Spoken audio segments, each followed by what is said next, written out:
ನಾರಾಯಣಾಯ ಪರಿಪೂರ್ಣಗುಣಾರ್ಣವಾಯ ವಿಶ್ವೋದಯಸ್ಥಿತಿಲಯೋನ್ನಿಯತಿಪ್ರದಾಯ ಜ್ಞಾನಪ್ರದಾಯ ವಿಬುಧಾಸುರಸೌಖ್ಯದುಃಖಸತ್ಕಾರಣಾಯ ವಿತತಾಯ ನಮೋ ನಮಸ್ತೆ. ನಾರಾಯಣಂ ಸುರಗುರುಂ ಜಗದೇಕನಾಥಂ ಭಕ್ತಪ್ರಿಯಂ ಸಕಲಲೋಕನಮಸ್ಕೃತಂಚ ತ್ರೈಗುಣ್ಯವರ್ಜಿತಮಜಂ ವಿಹುಮಾದ್ಯಮೀಶಂ ವಂದೇ ಭವಘ್ನಮರಾಸುರಸಿದ್ಧವಂದ್ಯಂ. ನಾರಾಯಣಂ ನಮಸ್ಕೃತ್ಯ ನರಂ ಚೈವ ನರೋತ್ತಮಂ ದೇವೀಂ ಸರಸ್ವತೀಂ ವ್ಯಾಸಂ ತತೋ ಜಯಮುದೀರಯೇ. ಕರ್ಣಪರ್ವ ಮುಕ್ತಾಯವಾಗಿ ಶಲ್ಯಪರ್ವ. ಈ ಒಂದು ಅಧ್ಯಾಯದೊಳಗೆ ಶಲ್ಯವಧ, ಶಕ್ರಿಮತಗಳ ಮೊದಲಾದಗಳ ವಧ, ಸಂಸಪ್ತಕರ ವಧ, ದುರ್ಯೋಧನ ವಧ, ಪಾಂಡವರ ಪುರಪ್ರವೇಶ, ರಾಜ್ಯಾಭಿಷೇಕ, ಅಲ್ಲಿವರೆಗೂ ಕೂಡ ಅಷ್ಟು ವಿಷಯ ಬರ್ತದೆ ಒಳಗೆ 28ನೇ ಅಧ್ಯಾಯದೊಳಗೆ. ಪ್ರಭಾತಾಯಾಂತು ಶರ್ವರ್ಯಾಂ ಗುರುಪುತ್ರಾನುಮೋದಿತಃ ಶಲ್ಯಂ ಸೇನಾಪತಿಂ ಕೃತ್ವಾ ಯೋದ್ಧುಂ ದುರ್ಯೋಧನೋಭ್ಯಯಾತ್. ಪ್ರಭಾತಾಯಾಂತು ಶರ್ವರ್ಯಾಂ, ರಾತ್ರಿ ಕಳೆದ ಬೆಳಗಾದ ಮೇಲೆ ಗುರುಪುತ್ರಾನುಮೋದಿತಃ, ಗುರುಪುತ್ರರಾದ ಅಶ್ವತ್ಥಾಮರಿಂದ ಅನುಮೋದನೆ ಪಡ್ಕೊಂಡು ಶಲ್ಯಂ ಸೇನಾಪತಿಂ ಕೃತ್ವ, ಶಲ್ಯರನ್ನು ಸೇನಾಪತಿಯನ್ನಾಗಿ ಮಾಡಿ ದುರ್ಯೋಧನ ಯೋದ್ಧುಂ ಅಭ್ಯಯಾತ್, ಯುದ್ಧಕ್ಕೆ ಹೊರಟ. ತಂ ಅಭ್ಯಯುಹು ಪಾಂಡವಾಶ್ಚ ಹೃಷ್ಟಾ ಯುದ್ಧಾಯ ದಂಸಿತಾಃ ತತ್ರಾಸೀತ್ ಸುಮಹದ್ಯುದ್ಧಂ ಪಾಂಡವಾನಾಂ ಪರೈಃ ಸಹ. ತಂ ಅಭ್ಯಯುಃ ಪಾಂಡವಾಃ ಚ ಯುದ್ಧಾಯ ದಂಸಿತಾಃ ತತ್ರ ಆಸೀತ್ ಸುಮಹದ್ಯುದ್ಧಂ ಪಾಂಡವಾನಾಂ ಪರೈಃ ಸಹ. ತಂ ಅಭ್ಯಯುಃ ಪಾಂಡವಾಃ ಚ, ದುರ್ಯೋಧನ ಹಾಗೆ ಹೊರಟ್ರೆ ಚ ಮತ್ತು ಪಾಂಡವಾಃ ಪಾಂಡವರು ಸಹ ತಂ ಅಭ್ಯಯುಃ ಯುದ್ಧಾಯ, ಯುದ್ಧಕ್ಕೋಸ್ಕರ ಅವರು ಹೊರಟರು. ಹೃಷ್ಟಾಹ, ಭಾರಿ ಖುಷಿ ಅವರಿಗೆ, ಯಾಕೆ ಕರ್ಣನಂಥ ದೊಡ್ಡ ಸಮಸ್ಯೆ ಪರಿಹಾರ ಆಗಿದೆ ಈಗ. ಅದಕ್ಕೆ ಹೃಷ್ಟಾಹ ದಂಸಿತ ಅಂದರೆ ಸನ್ನದ್ಧರಾಗಿ ಹೊರಟರು. ತತ್ರಾಸೀತ್ ಸುಮಹದ್ಯುದ್ಧಂ ಪಾಂಡವಾನಾಂ ಪರೈಃ ಸಹ, ಅಲ್ಲಿ ಪರೈಃ ಸಹ ಪಾಂಡವಾನಾಂ, ಶತ್ರುಗಳಾದ ಕೌರವರೊಂದಿಗೆ ಪಾಂಡವರಿಗೆ ಸುಮಹತ್ ಯುದ್ಧಂ ತತ್ರ ಆಸೀತ್, ಯುದ್ಧಂ ಮಹದ್ಯುದ್ಧಂ ಸುಮಹದ್ಯುದ್ಧಂ ಆಸೀತ್, ದೊಡ್ಡ ಯುದ್ಧ ನಡೀತು. ಇದೆಷ್ಟನೇ ದಿವಸ ಇದೀಗ? 17 ವಾಪಸ್ ಹೋಗಿಲ್ಲ. ಸರಿ. ಅಗ್ರೇ ಭೀಮಃ ಪಾಂಡವಾನಾಂ ಮಧ್ಯೆ ರಾಜ ಯುಧಿಷ್ಠಿರಃ ಪೃಷ್ಠೇ ಗಾಂಡೀವಧನ್ವಾಸೀತ್ ವಾಸುದೇವಾಭಿರಕ್ಷಿತಃ. ಪಾಂಡವರು ಹೇಗೆ ಹೊರಟಿದ್ದಾರೆ ಹೇಳ್ತಾರೆ, ಭಾಳ ಅಪೂರ್ವವಾದ ಶ್ಲೋಕ. ಯುದ್ಧಕ್ಕೆ ಹೊರಟ ರೀತಿಯೇ ವರ್ಣನೆ ಮಾಡ್ತಾರೆ. ಅಗ್ರೇ ಭೀಮಃ ಪಾಂಡವಾನಾಂ ಮಧ್ಯೆ ರಾಜ ಯುಧಿಷ್ಠಿರಃ ಪೃಷ್ಠೇ ಗಾಂಡೀವಧನ್ವಾಸೀತ್ ವಾಸುದೇವಾಭಿರಕ್ಷಿತಃ. ಭೀಮಃ ಪಾಂಡವಾನಾಂ ಅಗ್ರೇ ಭೀಮಃ, ಪಾಂಡವರ ಮುಂದೆ ನಿಂತಿದ್ದಾರೀಗ ಭೀಮಸೇನ. ಆಮೇಲೆ ಮಧ್ಯೆ ರಾಜ ಯುಧಿಷ್ಠಿರ, ಮಧ್ಯೆ ಯಾರಿದ್ದರು? ಧರ್ಮರಾಜ ಇದ್ದ. ಪೃಷ್ಠೆ ಹಿಂಭಾಗದಲ್ಲಿ ಗಾಂಡೀವಧನ್ವಾ ಆಸೀತ್, ಗಾಂಡೀವಧನ್ವ ಯಾರು? ಅರ್ಜುನ ಇದ್ದ. ಅಷ್ಟೇ ಅಲ್ಲ, ವಾಸುದೇವಾಭಿರಕ್ಷಿತಃ, ಯತ್ರ ಯೋಗೇಶ್ವರ ಕೃಷ್ಣ ಯತ್ರ ಪಾರ್ಥೋ, ಬರೀ ಅರ್ಜುನ ಇದ್ದರೆ ಕೆಲಸ ಆಗೋದಿಲ್ಲ, ಅದಕ್ಕೇನೆ ಅಷ್ಟಿದ್ದಾರೆ. ಹಾಗಿದ್ದಾಗೆ ಚಕ್ರರಕ್ಷೌ ಯಮೌ ರಾಜ್ಞಃ ಧೃಷ್ಟದ್ಯುಮ್ನಶ್ಚ ಸಾತ್ಯಕಿಃ ನೃಪಸ್ಯ ಪಾರ್ಶ್ವಯೋರಾಸ್ತಾಂ ಅಗ್ರೇ ಅನ್ಯೇಷಾಂ ಗುರೋಸ್ಸುತಃ. ಚಕ್ರರಕ್ಷೌ ಯಮೌ ರಾಜ್ಞಃ ಧೃಷ್ಟದ್ಯುಮ್ನಃ ಚ ಸಾತ್ಯಕಿಃ ನೃಪಸ್ಯ ಪಾರ್ಶ್ವಯೋಃ ಆಸ್ತಾಂ ಅಗ್ರೇ ಅನ್ಯೇಷಾಂ ಗುರೋಃ ಸುತಃ. ಚಕ್ರರಕ್ಷೌ, ಆ ಕಡೆ ಈ ಕಡೆಗೆ ಯಮೋ ನಕಲ ಸಹದೇವರಿದ್ದರು, ಆ ಕಡೆ ಈ ಕಡೆ ಪಕ್ಕದಲ್ಲಿ. ರಾಜ್ಞೋ ಚಕ್ರರಥಕ್ಕೆ ಹೇಗಿರುತ್ತೆ, ಈ ಕಡೆ ಆ ಕಡೆ ಇರೋದರಿಂದ ಚಕ್ರರಕ್ಷರಾಗಿದ್ದರು, ಎಡಬಲಗಳಲ್ಲಿದ್ದರು. ದುಷ್ಟದ್ಯುಮ್ನಶ್ಚ ಸಾತ್ಯಕಿಹಿ, ದುಷ್ಟದ್ಯುಮ್ನ ಸಾತ್ಯಕಿ ಅವರೆಲ್ಲ ಕೂಡ ಹಾಗಿದ್ದರು. ನೃಪಸ್ಯ ಪಾರ್ಶ್ವಯೋ, ಧರ್ಮರಾಜನ ಪಕ್ಕದಲ್ಲಿ ಅವರು, ಈ ಕಡೆ ಇವರು ಚಕ್ರರಕ್ಷದಾಗಿ ಇವರು. ಈ ರೀತಿ ಪಾಂಡವರು ಹೊರಟರು. ಈ ಕಡೆ ಅವ್ರು ಹೇಗೆ ಹೊರಟರು ಅಂತ ಕೇಳಿದರೆ ಅನ್ಯೇಷಾಂ ಅಗ್ರೇ ಗುರೋಸ್ಸುತಃ, ಉಳಿದವರಿಗೆ ಮುಂಭಾಗದಲ್ಲಿ ಯಾರಿದ್ದರು? ಉಳಿದವರು ಕೌರವರ ಮುಂಭಾಗದಲ್ಲಿ ಗುರೋಸ್ಸುತಃ ಅಶ್ವತ್ಥಾಮಾಚಾರ್ಯರಿದ್ದರು. ಗುರೋಸ್ಸುತಃ ಅಶ್ವತ್ಥಾಮಾಚಾರ್ಯರು. ಮಧ್ಯೆ ಶಲ್ಯ, ಮಧ್ಯದಲ್ಲಿ ಶಲ್ಯರಾಜ ಇದ್ದ. ಪೃಷ್ಠತಾಭೂತ್ ಭ್ರಾತೃಭಿಶ್ಚ ಸುಯೋಧರ, ದುರ್ಯೋಧನ ಹಿಂದೆ ಇದ್ದ. ಯಾರ ಹಿಂದೆ? ಇವ್ರ ಹಿಂದೆ, ಶಲ್ಯರಾಜನ ಹಿಂದೆ ತನ್ನ ತಮ್ಮಂದಿರ ಸಮೇತ, ಉಳ್ಕೊಂಡ ಸಂಬಂಧಿರ ಸಮೇತ ಇದ್ದ. ಚಕ್ರರಿಕ್ಷೌತು ಶಲ್ಯಸ್ಯ ಶಕುನಿ ತತ್ಸುತಸ್ತಥ. ಈ ಕಡೆ ಆ ಕಡೆ ಯಾರಿದ್ರು ಶಲ್ಯನಿಗೆ? ಶಕುನಿ ಅವನ ಮಗ. ಶಕುನಿ ಅವನ ಮಗ ಯಾರು? ಉಲೂಕ. ಕೃಪಶ್ಚ ಕೃತವರ್ಮಾಚ ಪಾರ್ಶ್ವಯೋಸ್ತಮಸ್ಥಿತವು. ಕೃಪ ಮತ್ತು ಕೃತವರ್ಮರು ಎರಡೂ ಪಕ್ಕದಲ್ಲಿ ನಿಂತ್ಕೊಂಡು ಅವ್ರು ನಿಂತು ರಕ್ಷಣೆ ಮಾಡ್ತಾ ಇದ್ದಾರೆ. ತತ್ರ ಅಭವದ್ ಮಹಾನ್ ಯುದ್ಧಂ ಭೀಮಸ್ಯ ದ್ರೌಣಿನಾಸಃ. ಅಲ್ಲಿ ದೊಡ್ಡ ಯುದ್ಧ ನಡೀತು ಅವರಿಬ್ಬರಿಗೂ. ಏನು? ಹೌದು, ಹೇಳ್ತಾರೆ, ಅದನ್ನೇ ಹೇಳ್ತಾರೆ. ಈಗ ಅಲ್ಲಿ ಸ್ವಾರಸ್ಯ ಇರೋದು ಅಲ್ಲಿ. ಈ ಶ್ಲೋಕದಲ್ಲಿ ಏನೇನಿದೆ ಅಂದರೆ, ಪಾಂಡವರ ಯುದ್ಧ ಕೌರವ ಯುದ್ಧ ನಡೀತು. ಅವ್ರು ಪಾಂಡವರು ಗೆದ್ದರು, ಕೌರವರು ಸೋತರು. ಪಾಂಡವರು ಹೇಗಿದ್ದಾರೆ, ನಾವು ಗೆಲ್ಲಬೇಕಾದ್ರೆ ಹೇಗಿರಬೇಕು ಅಂತ ಹೇಳ್ತಾರೆ. ಮುಂದೆ ಯಾರಿರಬೇಕು? ಅಗ್ರೇ ಭೀಮಃ, ಮುಂದೆ ಭೀಮ ಇರಬೇಕು. ಭೀಮ ಅಂದರೆ ಯಾರು?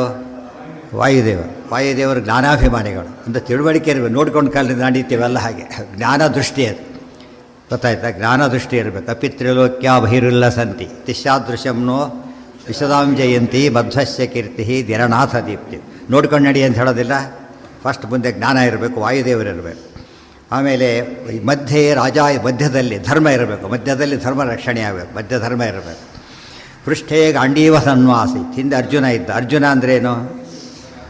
ಶ್ರವಣ ಮನನ ಧ್ಯಾನ ಶ್ರುತಾದಿಹಿ, ಜ್ಞಾನಕ್ಕೆ ಬ್ಯಾಕಿಂಗ್ ಅದಿರಬೇಕು. ಅದಕ್ಕೆ ಪಾಠ ಪ್ರವಚನ ಆಗ್ತಿದ್ರೆ ಏನಾಗುತ್ತೆ? ಡೈಲಿ ಬ್ಯಾಕಿಂಗ್ ಇರುತ್ತೆ, ಗೊತ್ತಾಯ್ತಾ? ರಿಫ್ರೆಶ್ ಆಗ್ತಾ ಇರ್ತದೆ ಜ್ಞಾನ. ಇಲ್ದವ್ರು ಏನಾಗುತ್ತದ? ಸ್ಟ್ಯಾಗ್ನೇಟ್ ಆಗುತ್ತೆ. ನೀರು ಹರಿತಾ ಇರಬೇಕು. ನೀರು ಹರಿತಾ ಇದ್ದರೆ ಪ್ಯೂರ್. ನದಿ ವೇಗೇನ ಶುದ್ಧತೆ ಅಂತೇಳಿ ಜ್ಞಾನ ಪ್ಯೂರ್ ಇರಬೇಕಾದ್ರೆ ಅದೇನಾಗಬಾರ್ದು? ಐಡ್ಲಾಗಿರಬಾರ್ದು. ಏನು ಫ್ಲೋ ಆಗ್ತಿರು. ಜ್ಞಾನ ಪ್ರವಾಹ ಅಂತ ಕರೀತಾರೆ. ಪ್ರವಾಹ ಹೇಗೆ ಹೋಗ್ಬೇಕದು? ಪಾಠ ಪ್ರವಚನ ಪರಂಪರೆಯೇ ಪ್ರವಾಹ. ಅದಕ್ಕೆ ಸ್ವಾಧ್ಯಾಯ ಪ್ರವಚನಾಭ್ಯಾಮ್ ನ ಪ್ರಮದಿತವ್ಯಂ. ಅದಕ್ಕೆ ಸಾಮಾನ್ಯವಾಗಿ ದೊಡ್ಡ ದೊಡ್ಡ ಪ್ರಶ್ನೆಗಳು ಬಂದಾಗ ಪ್ರೊಫೆಸರ್ನ ಕೇಳ್ತಾರೆ. ಯಾಕೆ? ಜ್ಞಾನ ಅಲ್ಲಿ ಜಾಸ್ತಿ ಇರುತ್ತೆ. ಅದನ್ನು ಪ್ರಾಕ್ಟಿಕಲ್ ಬಂದಾಗ ಎಕ್ಸಿಕ್ಯೂಟಿವ್ ಆ ಲೆವೆಲ್ನಲ್ಲಿ ಕೇಳ್ತಾರೆ. ಜ್ಞಾನ ಯಾವಾಗಲೂ ಫ್ರೆಶ್ ಆಗಿರಬೇಕಾದ್ರೆ ಪಾಠ ಪ್ರವಚನದ ಬ್ಯಾಕಿಂಗ್ ಇರಬೇಕು. ಬ್ಯಾಕಿಂಗ್ ಪಾಠ ಪ್ರವಚನ ಸುಮ್ಮನೆ ಒದರ್ಕೊಂಡೋದ್ರ ಉಪಯೋಗ ಇಲ್ಲ. ಏನಿರಬೇಕು? ವಾಸುದೇವ ಕೃಷ್ಣ ವಿಷಯಕ್ಕಾಗಿರಬೇಕು. ಯಾವುದೋ ನಾಲೆಡ್ಜ್ ಬಂದು ನಾಲೆಡ್ಜ್ ಅಲ್ಲ. ವಿಷ್ಣು ಸರ್ವೋತ್ತಮತ್ವಂತೂ ಸರ್ವದಾ ಪ್ರತಿಪಾದಯ. ಹರಿ ಸರ್ವೋತ್ತಮ ಅಂತ ಹೇಳ್ತಕ್ಕಂಥ ಜ್ಞಾನ ಇರಬೇಕು. ಅಂದರೆ ಎಲ್ಲ ವೇದಗಳನ್ನು ಓದಿದ್ದಾರೆ, ಸರ್ವೋತ್ತಮ ಜ್ಞಾನನೇ ಇಲ್ಲ, ಏನು ಉಪಯೋಗ ಇಲ್ಲ. ಅಂದರೆ ಗಾಡ್ ಓರಿಯೆಂಟೆಡ್ ನಾಲೆಡ್ಜ್ ಇರಬೇಕು. ಅರ್ಥ ಆಯ್ತಾ? ಪಾಠ ಪ್ರವಚನ ನಡೀತಿರಬೇಕು. ಇದು ಪಾಂಡವರ ಚಿತ್ರ ಇದೆ. ಆ ಕಡೆ ಈ ಕಡೆ ಏನಿರಬೇಕು? ನಕಲ ಸಹದೇವರು. ನಕಲ ಅಂದರೆ ಶೀಲ, ವಿನಯ ಅಂದರೆ ವಿನಯ. ಗೊತ್ತಾಯ್ತಾ? ಎಷ್ಟು ಬ್ಯೂಟಿಫುಲ್ ಆಗಿದೆ. ಆ ಕಡೆ ಈ ಕಡೆ ಇನ್ಯಾರಿದ್ದಾರೆ? ದುಷ್ಟದ್ಯುಮ್ನ ಸಾತ್ವಿ, ಅವ್ರ ಲೆಕ್ಕ, ಮುಂದಿನ ಲೆಕ್ಕ. ಅದು ಅಗ್ನಿ, ದುಷ್ಟದ್ಯುಮ್ನ ಅಗ್ನಿ. ಮನೆಯಲ್ಲಿ ವೈಷ್ಣವಾದಿಗಳು ನಡೀತಾ ಇರಬೇಕು ಅಂತ ಅರ್ಥ. ಅವೆಲ್ಲ ಜ್ಞಾನ ಕಾರ್ಯ, ಆಚಾರ ವಿಚಾರ ಇಟ್ಕೊಂಡಿರಬೇಕು. ಅದಕ್ಕೆ ಪಾಂಡವರು ಗೆದ್ದರು. ಅವ್ರ ಅರೇಂಜ್ಮೆಂಟ್ ಆಗಿದೆ ನೋಡಿ. ಪಾಂಡವರ ಅರೇಂಜ್ಮೆಂಟ್ ಹೀಗಿರಬೇಕು. ಅದನ್ನು ಅರ್ಥ ಮಾಡಿಕೊಂಡ್ರೆ ಈ ರೀತಿ ಇದ್ದರೆ ಯಶಸ್ಸು ಬರಲೇಬೇಕು. ಅದು ಬರೆದಿರೋ ಸ್ಟೈಲ್, ಆಚಾರ ಬರೆದಿರೋ ರೀತಿ ಇದೆಯಲ್ಲ, ಅದು ಭಾರಿ ಸೂಪರ್. ನಡೀತಾ ಓದೋರಿಗೆ ಪ್ರಮೇಯನ್ನು ತಿಳಿಸ್ಬೇಕಾದ್ರೆ ಹೇಗೆ ಹೇಳಬೇಕು. ಎರಡನೇ ಅಧ್ಯಾಯದೆಲ್ಲ ಹೇಳ್ಬಿಟ್ಟು ಸಬ್ಸ್ಟ್ಯೂಟ್ ಏನೇನು ಮಾಡೋಕ್ಕೆ ಹೋಗಿ ಹೇಳಿಬಿಟ್ಟಿದ್ದಾರೆ ಎರಡನೇ ಅಧ್ಯಾಯದಲ್ಲಿ. ಮುಂದಿನ ಏನಿದ್ರು ಸಬ್ಸ್ಟ್ಯೂಟ್ ಮಾಡ್ತಾ ಹೋಗ್ತಿರ್ಬೇಕಷ್ಟೇ. ಮಧ್ಯೆ ಶಲ್ಯ, ಮುಂದೆ ಅಶ್ವತ್ಥಾಮರು. ಅವರಿಗೆ ಪಾಶುಪತ ಮತ ಬಂತು ಅಲ್ಲಿಂದ. ಅಂದರೆ ಅವರೆಲ್ಲ ಎಲ್ಲ ಮತಗಳಲ್ಲಿ ಅತಿ ಪ್ರಧಾನ ಮತ ಯಾವುದು? ಪಾಶುಪತ. ರುದ್ರದ ಅವತಾರ. ರುದ್ರ ಅವತಾರ ಅಂದರೆ ಪಶುಪತಿಯಿಂದ ಬಂದಿದ್ದು ಅಂದರೆ ಏನರ್ಥ? ಪಾಶುಪತ ಮತ. ಬ್ರಹ್ಮಸೂತ್ರದಲ್ಲಿ ಖಂಡನೆ ಮಾಡಿರೋ ಮತ ಪಾಶುಪತ ಮತ. ಉಳಿದೆಲ್ಲ ಅದರಿಂದ ಹೋಗಿಬಿಡುತ್ತೆ ಹೇಳ್ತಾಳೆ. ಮಹಾಮಲ್ಲೇಶ ಭಂಗವತ್. ಈ ದೇವತೆಗಳನ್ನು ಸರ್ವೋತ್ತಮರನ್ನ ಮಾಡಿಕೊಂಡು ವಾದ ಮಾಡೋ ಮತಗಳಲ್ಲಿ ವೈಷ್ಣವ ಮತಕ್ಕೆ ಭಾರಿ ಅಪೋಸಿಟ್ ಇರೋದು ಯಾವುದು? ಶೈವ ಮತ. ಇನ್ನು ಗಾಢಪತ್ರ ಎಲ್ಲ ಇದ್ದಾರೆ, ಬಟ್ ಅವ್ರ ಮೈನಾರಿಟಿ. ಮ್ಯಾಕ್ಸಿಮಮ್ ಇರೋದು ಶೈವರಾದ್ದರಿಂದಾಗಿಯೇ ಅವರು ಇದ್ದಾರೆ. ಅಂದರೆ ಅವ್ರನ್ನ ಇಟ್ಕೊಂಡು ಮುಂದೆ ಬರ್ತಾರೆ ಅವರು. ಮಧ್ಯದಲ್ಲಿ ಶಲ್ಯ. ಶಲ್ಯ ಅಂದ್ರೇನು? ಟೆರರಿಸ್ಟು. ಶಲ್ಯ ಅಂದ್ರೇನು? ವೆಪನ್. ಅದು ವೆಪನ್ ಅಂದರೆ ಅವ್ರಿಗೆ ಆಳ ಬೇರೆ ಇಲ್ಲೇ ಇಲ್ಲ. ನಡೀತಿರೋದು ಹಾಗೆ ಇವತ್ತು ವೆಪನ್ನೇ. ಅದು ಪ್ರೊಟೆಕ್ಷನ್ ಯಾರು? ಹಿಂದೆ ದುರ್ಯೋಧನ, ಅವನ ತಮ್ಮಂದ್ರೆ. ದುರ್ಯೋಧನ ಅಂದ್ರೇನು? ಕಲಿ. ಕಲಿ ಅಂದರೆ ಜ್ಞಾನಕ್ಕೆ ಆಪೋಸಿಟ್. ಅದು ಮಿಥ್ಯಾಜ್ಞಾನ. ಮಿಥ್ಯಾಜ್ಞಾನದ ಬ್ಯಾಕಿಂಗ್ ಅದಕ್ಕಿದೆ. ಟೆರರಿಸ್ಟಿಗೆ ಒಳ್ಳೆ ಜ್ಞಾನ ಇರುತ್ತಾ? ಮಿಥ್ಯಾಜ್ಞಾನ ಇರುತ್ತೆ. ಆದ್ದರಿಂದ ಅದಾಯಿತು. ಸೊ ಅಶ್ವತ್ಥಾಮರು, ಶಲ್ಯರಾಜ, ದುರ್ಯೋಧನ. ಈ ಕಡೆ ಶಕುನಿ ಮತ್ತು ಉಲೂಕ. ಶಕುನಿ ಗೊತ್ತಲ್ಲ, ದ್ಯೂತ, ಕಪಟ ದ್ಯೂತದವನು. ಈ ಕಡೆ ಅವನ ಮಗ ಉಲೂಕ. ಹೇಗಿದೆ ಕಾಂಬಿನೇಷನ್ನು? ಆ ಕಡೆ ಈ ಕಡೆ ಇರೋದು ಉಳಿದವರೆಲ್ಲ. ಇವತ್ತು ನಡೀತಿರೋದು ಆ್ಯಕ್ಚುಲಿ ಇಷ್ಟೇ ಉಳಿದಿರೋದು. ಅದು ಹೋಗ್ಬಿಟ್ಟಿದೆ ಈಗ. ಇಷ್ಟೇ ಉಳ್ಕೊಂಡಿರೋದ್ರಿಂದ ಧರ್ಮ ಸೋಲೋ ಸ್ಥಿತಿ ಬಂದಿದೆ. ಉಲ್ಟಪಾಟ ಆಗಿದೆ. ಧಾರ್ಮಿಕರು ಸೋಲ್ತಾರೆ, ಆದರೆ ಇದ್ದರೆ ಸೋಲಕ್ಕೆ ಸಾಧ್ಯ ಇಲ್ಲ. ಇದ್ದರೆ ಯಾರಿಗಿರ್ತದೋ ಅವ್ರ ಬಟ್ಟೆ ಗೆಲುವು ಗ್ಯಾರಂಟಿ. ಹೇಗೆ ಇಂಡಿವಿಜುವಲ್ ಬರೆದವನು ಪಾಸ್ ಆಗ್ತಾನೆ ಅಷ್ಟೇ. 40 ಜನ ಕೂತು 39 ಜನ ಫೇಲ್ ಆದರೆ 41 ಫೇಲ್ ಆಗಬೇಕು ಅಂತಿಲ್ಲ. ಚೆನ್ನಾಗಿ ಒಬ್ಬನೇ ಪಾಸ್ ಆಗ್ತಾನೆ. ಆದ್ದರಿಂದ ಕಲಿಯುಗ ಅಂದರೆ ಆ ಥರ ಎಷ್ಟು ಜನ ಪಾಸ್ ಆದರೂ ಮುಖ್ಯ, ಸರಿಯಾಗಿ ಬರೆದವನು ಪಾಸ್ ಆಗ್ತಾನೆ ಅಷ್ಟೇ. ಆ ಲೆಕ್ಕದಲ್ಲಿ ಈ ರೀತಿ ಇದ್ದರೆ ಜೀವನ ಹೇಗಿರ್ತದೆ ಅಂತ ಹೇಳ್ತಾ, ಈ ಬರವಣಿಗೆ ಯಾರು ಓದೋದಿಲ್ಲ, ಮಣ್ಣಿಲ್ಲ. ಅದರಿಂದ ಏನಾಗ್ತದೆ, ಶೀಲವಿನಯ ಅಂತೂ ಕೃಷ್ಣಾರ್ಪಣೆ ಹಾಗಾಗಿಬಿಡ್ತದೆ. ಭಾಳನೇ ಒಂಥರ ವರ್ಸ್ಟ್ ಬಿಹೇವಿಯರ್ ಬರ್ತದೆ. ಕಾರಣ ಏನಂದರೆ ಇವೆಲ್ಲ ಓದಿದರೆ ಅದು ರಿಯಲ್ ಎಜುಕೇಷನ್, ಅದು ಥಿಯರಿ, ಇದು ಪ್ರಾಕ್ಟಿಕಲ್ಲಿ. ಇವರಿದ್ದಿದ್ದು ಪಾಂಡವರೇ ಕೊನೆಯ ದಿವಸದ ಯುದ್ಧ ಇದು, ಮತ್ತು ಫೈನಲ್ ಫೈಟ್ ಮುಗಿದೋಯ್ತು ಅಂತ ಅರ್ಥ. ಫೈನಲ್ ಹೀಗಿದ್ರೇ ನಡೀತಿರೋದು. ಕೃಪಶ್ಚ ಕೃತವರ್ಮಾಚ ಪಾರ್ಶ್ವಯೋ ಸಮವಸ್ಥಿತೌ. ಕೃಪಾ ಕೃತವರ್ಮ ಅವರಿಬ್ಬರು ಕೂಡ ಒಳ್ಳೆಯವರು, ಪಾಪ ಯೂಸ್ಲೆಸ್ ಆಗಿ ಸೇರ್ಕೊಂಡ್ಬಿಟ್ಟಿದ್ದಾರೆ. ಅಲ್ಲಿದ್ದು ಏನು ಪ್ರಯೋಜನ ಇಲ್ಲ. ಹೇಳ್ತಾರಲ್ಲ, best good man in bad party ಇದ್ದಾಗೆ, bad man in good party ಇದ್ದಾಗೆ. ತತ್ರ ಅಭವತ್ ಮಹದ್ಯುದ್ಧಂ ಭೀಮಸ್ಯ ದ್ರೌಣಿನಾಸಃ. ಭೀಮಸ್ಯ ದ್ರೌಣಿನಾಸಃ. ಫಸ್ಟ್ ಅವರಿಬ್ಬರಿಗೆ ಯುದ್ಧ ಯಾಕಾಯ್ತು ಈಗ? ಎಸಗಿದು ಫಸ್ಟ್ ಫೇಸ್ ಮಾಡಿರೋದು ಅವರೇನೆ. ಸೊ ನ್ಯಾಚುರಲಿ ಮುಂದಿದ್ದವ್ರಿಗೆ ಫಸ್ಟ್ ಯುದ್ಧ ಆಗುತ್ತೆ. ಆದ್ದರಿಂದ ಭೀಮಸ್ಯ ದ್ರೌಣಿನಾಸಃ. ಸೊ ಮಧ್ವಮತ ವರ್ಸಸ್ ಪಾಶುಪತ ಮತ, ವೈಷ್ಣವ ಮತ ವರ್ಸಸ್ ಪಾಶುಪತ. ಅಲ್ಲಿ ಯಾರು ಗೆಲ್ತಾರೆ ನೋಡಿ, ಇದರಲ್ಲಿ ಸಿಂಪಲ್ಲಾಗಿ ಭೀಮಸ್ಯ ದ್ರೌಣಿನಾಸ. ರಾಜ್ಞ ಶಲ್ಯೇನ ಚ ತಥಾ. ಆಮೇಲೆ ಶಲ್ಯರಾಜ ಧರ್ಮರಾಜಗೆ ಘೋರರೂಪಂ ಭಯಾನಕಂ. ಘೋರರೂಪ ಭಯಾನಕ. ಯಾರ್ಯಾರು ಹೇಗಾಗಿದ್ದರೂ ಅವರವರೇ ನೇತೃತ್ವ ಹಾಗೇನೆ. ತತ್ರ ನಾತಿ ಪ್ರಯತ್ನೇನ ದ್ರೌಣಿ ಭೀಮೇನ ಸಾಯಕೈ. ತತ್ರ ನ ಅತಿ ಪ್ರಯತ್ನೇನ ದ್ರೌಣಿ ಭೀಮೇನ ಸಾಯಕೈ ವಿರಸೀಕೃತಃ. ಭೀಮಸೇನ ಎಫರ್ಟ್ಲೆಸ್ ಆಗಿ ಸೋಲಿಸಿದ್ದಾರನ್ನು ಭಾಷ್ಯ ಓದಿದ್ರೆ ಗೊತ್ತಾಗುತ್ತೆ ಎಷ್ಟು ಸುಲಭವಾಗಿ ಆಚಾರ್ಯ ಮಹೇಶ್ವರ ಮತ್ತು ಖಂಡನೆ ಮಾಡ್ತಾರೆ ಎಂಬುದಕ್ಕೆ ಎಕ್ಸಾಂಪಲ್. ಸಾಯಕೈ ಇಲ್ಲಿ ಬಾಣಗಳು, ಅಲ್ಲಿ ವಾಗ್ಬಾಣಗಳು. ಭಾಷ್ಯ ಅನುವ್ಯಾಖ್ಯಾನ ವಾಗ್ಬಾಣಗಳು. ವಾಗ್ಮಯ ಶರೈ ಅಂತ ಹೇಳಿದ್ದಾರೆ. ಇದು ಈ ಬಾಣಗಳು. ವಿರಥೀಕೃತ, ರಥ ಹೋಯ್ತವರು. ತಥಾ ಅಲ್ಲಿ ಸೋತು, ರಥ ಹೋತವ್ರೆ, ಕೆಲಸ ಮುಗಿತವರು. ಧರ್ಮಸೂನು ಶಲ್ಯೇನ ತತ್ಕ್ಷಣಾತ್ ಆಸಸಾದ. ವಿರಥೀಕೃತಸ್ತಥಾ ಇಲ್ಲಿ ಅದು ನಡೆದರೆ ಧರ್ಮಸು ಶಲ್ಯೇನ ತಕ್ಷಣಾತ್ ಆಸತಾದ ತದಾ ಶಲ್ಯಂ ಕಪಿಪ್ರವರಕೇತನ. ಧರ್ಮರಾಜ ಸೋತು ಬಿಟ್ಟ. ಶಲ್ಯರಾಜ ಭಾರಿ ಪರಾಕ್ರಮಿಯಾಗಿದ್ದ, ಯಾಕೆ ವಾಯುದೇವರ ಆವೇಶ ಇತ್ತು ಆತನಲ್ಲಿ. ಆದ್ದರಿಂದ ಧರ್ಮರಾಜ ಸೋತ. ತಕ್ಷಣವೇ ಆಸಸಾದ ತದಾ ಶಲ್ಯಂ ಕಪಿಪ್ರವರಕೇತನಃ. ಆಗ ಶಲ್ಯನ ಮೇಲೆ ಯಾರು ಬಂದರು ಪ್ರೊಟೆಕ್ಷನಿಗೀಗ? ಅರ್ಜುನ ಬಂದ. ಹಿಂದೆ ಶಲ್ಯನಿಂದ ಧರ್ಮರಾಜ ನಿಂತಿದ್ದ ಆತ ತಾನೆ. ಧರ್ಮರಾಜ ಈ ಕಡೆ ಸೋತ ತಕ್ಷಣ ಮುಂದೆ ಬಂದ ಅರ್ಜುನ. ಅವರಿಬ್ಬ ಕಪಿಪ್ರವರಕೇತನಃ. ಬರೀ ಅರ್ಜುನಿಗೆಲ್ಲಕ್ಕಾಗೋದಿಲ್ಲ ಅಂತ ಹೇಳೋದಕ್ಕೆ ಕಪಿಧ್ವಜ ಅಂಥೇಳಿ. ರಕ್ಷಣೆಗೆ ಏನಿದೆ ಆತನಿಗೆ? ಕಪಿಧ್ವಜ. ಅದು ಭಾಳ ಮುಖ್ಯ. ಧ್ವಜನೇ ಗೆದ್ದು ಬಿಡುತ್ತೆ ಅಂತ ಹೇಳ್ತಾರೆ. ಉದ್ದು ಪುಂಟ ಧಾರಣೆ ಅವೆಲ್ಲ ಏನವು? ಲಾಂಛನ. ಲಾಂಛನ ಅಂದರೆ ಧ್ವಜ. ಧ್ವಜ ಅಂದರೆ ಬ್ಯಾನರ್ ಅಂತ ಅರ್ಥ. ವಿಷ್ಣುತೀರ್ಥರು ಬರೀತಾರೆ ಅದರೊಳಗೆ ತಮ್ಮ ಸನ್ಯಾಸ ಪದ್ಧತಿಯಲ್ಲಿ. ದೇವತೆಗಳಿಗೂ ದೈತ್ಯರಿಗೆ ಯುದ್ಧ ನಡೀತು ಹಿಂದೆ. ದೇವತೆಗಳು ಗೆದ್ದರು, ದೈತ್ಯರು ಸೋತರು. ಒಂದು ಅಕೇಶನ್ ಅದು. ಯಾವುದು ದೈತ್ಯರು ಯಾತಕ್ಕೆ ಸೋತರು, ಯಾತಕ್ಕೆ ಸತ್ತರು, ಇವರು ಯಾತಕ್ಕೆ ಗೆದ್ದರು ಅಂತ ಕೇಳಿದರೆ, ಇವ್ರು ಊರ್ದು ಪಂಡ್ರೆ ಹಚ್ಕೊಂಡಿದ್ರು, ಗೆದ್ದರು. ಅವ್ರು ಹಚ್ಕೊಂಡಿದ್ದೆಲ್ಲ ಸೋತರು ಅಂತ ಹೇಳ್ತಾರೆ. ಬ್ಯಾನರೇ ಇಂಪಾರ್ಟೆಂಟ್. ಇವತ್ತು ಆ ರೀತಿ ಅಷ್ಟಾರು ಕೂಡ ಏನಾಗುತ್ತೆ, ಸ್ವಲ್ಪ ಐಡೆಂಟಿ ಅವರಪ್ಪ ಅವ್ರ ಕಡೆಯವರು ಅಂತ ಅನಿಸುತ್ತಾ ಇಲ್ಲ. ಈಗ ವೈಷ್ಣವರು ಅಂತ ಹೇಳಿದ ತಕ್ಷಣ ಒಂದು ಕಲಿಗೆ ಒಂದು ಸೆಟ್ ಬ್ಯಾಕ್ ಅದು. ಆ ಧ್ವಜನೇ ಅವ್ರನ್ನೇನು ಮಾಡುತ್ತೆ? ಪೊಲೀಸರು ನೋಡಿದ ತಕ್ಷಣ ಇವ್ರು ನೂರಾರು ಕಳ್ಳರಿದ್ದಾರೆ, ಒಬ್ಬ ಪೊಲೀಸ್ ಬರ್ತಾರೆ ಅಷ್ಟೇ. ಅವ್ನು ನರಪೇತಲ ಪೊಲೀಸ್, ಅದು ಕೂಡ ತಕ್ಷಣ ಓಡಿಬಿಡ್ತಾರೆ. ಅದಕ್ಕೆ ಅವ್ರ ಹಿಂದಿರೋ ಪವರ್ ಇದೆಯಲ್ಲ, ಅದು ಭಾರಿ ಇಂಪಾರ್ಟೆಂಟ್. ಆ ದೃಷ್ಟಿಯಿಂದ ಧರ್ಮದ ರಕ್ಷಣೆ ಇದ್ದಾಗ ಮಾರಲ್ ಕರೇಜ್ ಅಂತೇಳಿ ಅದು ಬಂದುಬಿಡ್ತದೆ ಅವಾಗ. ಹಾಂ, ಹೌದು. ಮುಂದೆ ನೋಡಿ, ಇಲ್ಲೇ ನಡೆಯುತ್ತೀವಿ, ಕತೆ ಮುಗೀತೀವತ್ತು ಈಗಲೇ ಎಲ್ಲ ಮುಗಿದೋಗುತ್ತೆ. ಈಗ ನೋಡಿ, ಈಗ ತೇ ಕಿಂಚಿತ್ ದೂರತಸ್ತಸ್ಥು ಪಶ್ಯಂತೋ. ಮುಂದೆ ಅಲ್ಲೇ ನಡೀತು. ಕಪಿಪ್ರವರಕೇತನಃ ಬಂದ. ಜಯ. ಅದಕ್ಕೆ ಹೇಳ್ತಾರೆ, ಜಯಕಾರ ಬದಲಾದರೆಲ್ಲ ಯಾತಕ್ಕೆ ಗೆದ್ದರು ಅಂದರೆ ಅವರ ಧ್ವಜ ಮಧ್ವ ಸಿದ್ಧಾಂತ ಧ್ವಜ ಆಗಿತ್ತಾದ್ದರಿಂದ ಗೆದ್ದರು. ಸೋಲಿಲ್ಲದ ಸಿದ್ಧಾಂತ ಅಂತ. ಸಿದ್ಧಾಂತ ಅಂದರೆ ಏನು? ಅಲ್ಟಿಮೇಟ್ ಅಂತ. ಅಲ್ಟಿಮೇಟ್ಗೆ ಸೋತ್ರೆ ಅಲ್ಟಿಮೇಟ್ ಆಗಲ್ಲ ಅದು. ತಯೋರಾಸೀನ್ ಮಹಾದ್ಯುದ್ಧಂ ಅದು. ಅದ್ಭುತಂ ರೋಮಹರ್ಷಣಂ ರಥಮನ್ಯಂ ಸಮಾಸ್ಥಾಯ ದ್ರೌಣಿ ಭೀಮಂ ಸಮಭ್ಯಯ. ತಯೋ ಆಸೀತ್ ಮಹದ್ಯುದ್ಧಂ ಅದ್ಭುತಂ ರೋಮಹರ್ಷಣಂ. ಯಾರಿಬ್ಬರಿಗೆ? ಅರ್ಜುನ ಶಲ್ಯರಿಗೆ ದೊಡ್ಡ ರೋಮಾಂಚಕವಾದ ಯುದ್ಧ ನಡೆಯಿತು. ರಥಮನ್ಯಂ ಸಮಾಸ್ಥಾಯ. ಈ ಕಡೆಗೆ ದ್ರೋಣರು ಅಶ್ವತ್ಥಾಮ ರಥ ಕಳ್ಕೊಂಡಿದ್ರಲ್ಲ ಭೀಮಸೇನಿಂದ, ಇನ್ನೊಂದು ರಥ ತೊಗೊಂಡುಬಿಟ್ಟು ಮತ್ತೆ ಭೀಮನ ಮೇಲೆ ಹೋದರು. ಭೀಮಂ ಸಮಭ್ಯಯಾತ್. ದುರ್ಯೋಧನಶ್ಚ ಭೀಮಸ್ಯ ಶರೈರಾವಾರಯತ್ ದಿಶಃ ತಾಬುಭೌ ಶರವರ್ಷೇಣ ವಾರಯಾಮಾಸ ಮಾರುತಿ. ದುರ್ಯೋಧನಶ್ಚ ಅಶ್ವತ್ಥಾಮರ ಸಪೋರ್ಟಿ ದುರ್ಯೋಧನನು ಬಂದ. ಭೀಮ ವರ್ಸಸ್ ಇಬ್ಬರು ಈಗ ಅಶ್ವತ್ಥಾಮರು ಮತ್ತು ದುರ್ಯೋಧನ. ಭೀಮಸ್ಯ ಶರೈರಾವಾರಯದ್ದಿಶಃ ದುರ್ಯೋಧನಶ್ಚ ಭೀಮಸ್ಯ ಶರೈಃ ಅವಾರಯದ್ದಿಶಃ ತಾಬುಭೌ ಶರವರ್ಷೇಣ ವಾರಯಾಸಮ. ಅವರು ಬಾಣ ಬಿಟ್ಟು ಎಲ್ಲ ದಿಕ್ಕನ್ನು ಮುಚ್ಚಿಬಿಡ್ತಾರೆ ಬಾಣಗಳಿಂದ. ಆದರೆ ಭೀಮಸೇನ ಶರವರ್ಷೇಣ ಬಾಣಗಳನ್ನು ಬಿಟ್ಟೇನೆ ವಾರಯಾಮಾಸ ತಡೆದರು. ತಾಭ್ಯಾಂ ತಸ್ಯ ಅಭವದ್ಯುದ್ಧಂ ಸುಘೋರಮತಿಮಾನುಷಂ ದುರ್ಯೋಧನಸ್ಯ ಅವರಜಾನ್ ದ್ರೌಪದೇಯಾಯುತ್ಸುನ.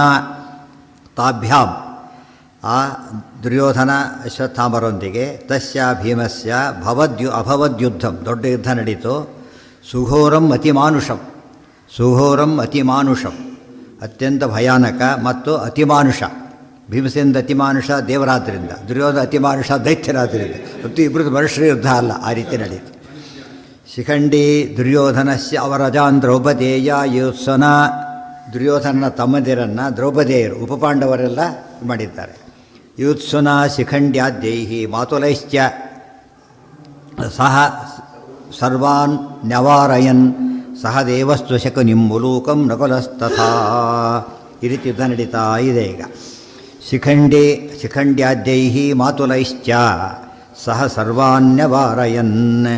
ಅವರಾದ ಶಕುನಿ ಮೊದಲಾದವರು ಇವ್ರ ಜೊತೆಗೆ ಯುದ್ಧ ಮಾಡಿ. ಯುಯುತ್ಸು ಇದ್ದಾನಲ್ಲ ದ್ರೌಪದೇಯ ಯುಯುತ್ಸುನ, ಅಲ್ಲಿ ಎರಡು ರೀತಿ ಅರ್ಥ. ಯುದ್ಧ ಮಾಡತಕ್ಕಂತಹ ಅಥವಾ ಒಂದು ಅರ್ಥ. ಯುಯುತ್ಸು ಅಂತ ಹೆಸರೇ ಇದೆ. ಸಹದೇವಸ್ತು ಶಕುನಿಂ ಉಲೂಕಂ ನಕುಲಸ್ತಥ. ಶಕುನಿಯ ಮೇಲೆ ಸಹದೇವ, ಉಲೂಕನ ಮೇಲೆ ನಕುಲ. ಈ ರೀತಿ ದುಷ್ಟದ್ಯುಮ್ನಶ್ಚ ಹಾರ್ದಿಕ್ಯಂ, ದುಷ್ಟದ್ಯುಮ್ನರಿಗೂ ಕೃತವರ್ಮನಿಗೂ. ಸಾತ್ಯಕಿ ಕೃಪಮೇವಚ, ಹೇಗಾಗಿದ್ದರೂ ಹಾಗಾಗಿ ಫೇಸ್ ಮಾಡ್ತಾ ಇದ್ದಾರೆ. ಕೃಪಮೇವಚ ತೇಷಾಂ ತದಭವದ್ಯುದ್ಧಂ ಚಿತ್ರಂ ರಘು ಚ ಸುಷ್ಠು ಚ. ತೇಷಾಂ ಈ ರೀತಿ ಯಾರ್ಯಾರ ಜೊತೆ ಯಾರ್ಯಾರು ಯುದ್ಧ ನಡೀತಾ ಇದೆ ಲಿಸ್ಟ್ ಕೊಟ್ಬಿಟ್ರಿ. ಭೀಮ ವರ್ಸಸ್ ದುರ್ಯೋಧನ ಅಶ್ವತ್ಥಾಮರು, ಈ ಶಲ್ಯರಾಜ ಅರ್ಜುನ, ಉಳಿದವರೆಲ್ಲ ಲಿಸ್ಟ್ ಕೊಟ್ಟರು. ಶಲ್ಯಸ್ತು ಸರಸಂಘಾತೈ ಪಾರ್ಥಸ್ಯ ಅವಾರಯದ್ದಿಶಃ ಸೋಪಿ ವಿವ್ಯಾಧ ವಿಶಿಕೈ ಶಲ್ಯಂ ಆಹವ ಶೋಭಿನಂ. ಶಲ್ಯಸ್ತು ಶರಸಂಘಾತೈ ಪಾರ್ಥಸ್ಯ ಅವಾರಯದ್ ದಿಶಃ ಸಹ ಅಪಿ ವಿವ್ಯಾಧ ವಿಶಿಖೈ ಶಲ್ಯಂ ಆಹವ ಶೋಭಿನಂ. ಶಲ್ಯಸ್ತು ಶಲ್ಯನಾದರೋ ಶರಸಂಘಾತೈ, ಸಂಘಾತ ಅಂದರೆ ಗುಂಪು, ಬಾಣಗಳ ಸಮೂಹಗಳಿಂದ ಪಾರ್ಥಸ್ಯ ಅರ್ಜುನನ ದಿಶಃ ಅವಾರಯತ್, ದಿಕ್ಕುಗಳನ್ನೇ ಮುಚ್ಚಾಕಿಬಿಟ್ಟ. ಭಾರಿ ಜ್ವರ ಯುದ್ಧ ಮಾಡಿದ ಶಲ್ಯರಾಜ. ಅಂತ್ಯಕಾಲಕ್ಕೆ ಫುಲ್ ಎಫರ್ಟ್ಸ್ ಹಾಕ್ತಾರೆ. ಅವಾಗ ಒಂದು ಸಣ್ಣ ಪ್ರಾಣಿ ಕೂಡ ಅಷ್ಟೇ, ಅಂತ್ಯಕಾಲ ಬಿಡಿಸ್ಕೋಬೇಕಾದ್ರೆ ಭಾರಿ ಜೋರು ಫೈಟ್ ಕೊಡುತ್ತೆ. ಸೋಪಿ ವಿವ್ಯಾಧ ವಿಶಿಖೈ ಶಲ್ಯಮಾಹವ ಶೋಭಿನಂ. ಶಲ್ಯನನ್ನು ಈತ ಹೊಡಿತಾನೆ, ಶಲ್ಯರಾಜ ಆತನ ಹೊಡಿತಾನೆ ಬಾಣಗಳಿಂದ. ತಯೋಸ್ತು ಸಮಮೇವಾಸಿ ಚಿರಂ ದೇವಾಸು ರೂಪಮಂ ತತಃಶರಂ ವ್ರಜನಿಭಂ ವಜ್ರನಿಭಂ ಮದ್ರರಾಜ ಸಮಾದತೆ. ತಯೋಸ್ತು ಸಮಮೇವ ಆಸೀತ್ ಚಿರಂ ದೇವಾಸು ರೂಪಮಂ. ತಯೋಸ್ತು ಅರ್ಜುನ ಶಲ್ಯರಿಗೆ ಚಿರಂ ಬಹುಕಾಲ ಸಮಮೇವ ಯುದ್ಧಂ ಆಸೀತ್, ಸಮ ಯುದ್ಧ ನಡೀತು ಇಬ್ಬರಿಗೂ ಕೂಡ.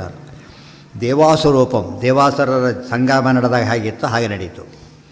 ತತಃ ಶರಂ ವಜ್ರನಿಭಂ ಮದ್ರರಾಜ ಸಮಾದದೆ. ತತಃ ಶರಂ ವಜ್ರನಿಭಂ ಮದ್ರರಾಜ ಸಮಾದದೆ. ಆ ಸಮಯದಲ್ಲಿ ಮದ್ರರಾಜ ಶಲ್ಯರಾಜ ಒಂದು ಬಾಣ ತಗೊಂಡ. ಹೇಗಿತ್ತು ಅಂದರೆ ವಜ್ರನಿಭಂ, ವಜ್ರ ಇದ್ದಾಗಿತ್ತು, ಅದು ಭಾರಿ ಗಟ್ಟಿಮುಟ್ಟಾದ ಬಾಣ. ಒಂದು ಬಾಣ ಸಮಾದದೆ, ಕೈಗೆತ್ತಿಕೊಂಡ. ತೇನ ವಿವ್ಯಾಧ ಭೀಭತ್ಸುಂ ಹೃದಯೇ ಸಮುಮೋಹ ಚ ಉಪಲಭ್ಯ ಪುನಃಸಂಜ್ಞಾಂ ವಾಸವಿಃ ಶತ್ರುತಾಪನಃ. ತೇನ ವಿವ್ಯಾಧ ಭೀಭತ್ಸುಂ, ಆ ಒಂದು ವಜ್ರದಂತಹ ಬಾಣದಿಂದ ಶಲ್ಯರಾಜ ಅರ್ಜುನನನ್ನು ಹೃದಯೇ ವಿವ್ಯಾಧ, ಎದೆ ಹೊಡೆದ, ಸರಿಯಾಗಿ ಎದೆ ಹೊಡೆದ. ಯಾರಿಗೆ? ಅರ್ಜುನನಿಗೆ. ಏನಾಯಿತು? ಮುಮೋಹಚ, ಅರ್ಜುನ ಮೂರ್ಛೆ ಹೋದ. Very important. ಇಡೀ ಯುದ್ಧದಲ್ಲಿ ಅರ್ಜುನ ಮೂರ್ಛೆ ಹೋದ ಪ್ರಸಂಗ ಇದು. ಅಶ್ವತ್ಥಾಮರ ಜೊತೆ ಮೂರ್ಛೆ ಹೋಗಲಿಲ್ಲ. ಏನಾಗಿದ್ದ? ಬದ್ಧ ಶರಪಂಜರೇಣ, ಬಾಣದ ಮಧ್ಯೆ ಸಿಕ್ಕಾಕೊಂಡ್ಬಿಟ್ಟ. ಹೊರಗೆ ಬರಲ್ಲ, ಗೊತ್ತಾಗಲಿಲ್ಲ, ಆ ಸ್ಥಿತಿ ಇತ್ತು. ಕನ್ಫ್ಯೂಷನ್ ಬಂದ. ಇಲ್ಲಿ ಮೂರ್ಛೆನೇ ಹೋಗಿಬಿಟ್ಟ. ಯಾಕೆ? ವಾಯುದೇವರ ಆವೇಶ ಇತ್ತು ಇಲ್ಲಿ. ಅದರಿಂದಾಗಿ ಆತ ಬಿದ್ದ ಪೆಟ್ಟು ಭಾರಿ ದೊಡ್ಡ ಪೆಟ್ಟಾಯಿತು. ಮುಮೋಹಚ, ಇದು ಶಲ್ಯರಾಜನ ಪರಾಕ್ರಮಕ್ಕೆ ನಿದರ್ಶನ. ಉಪಲಭ್ಯ ಪುನಃಸಂಜ್ಞಾ, ಮತ್ತೆ ಎಚ್ಚೆತ್ತ.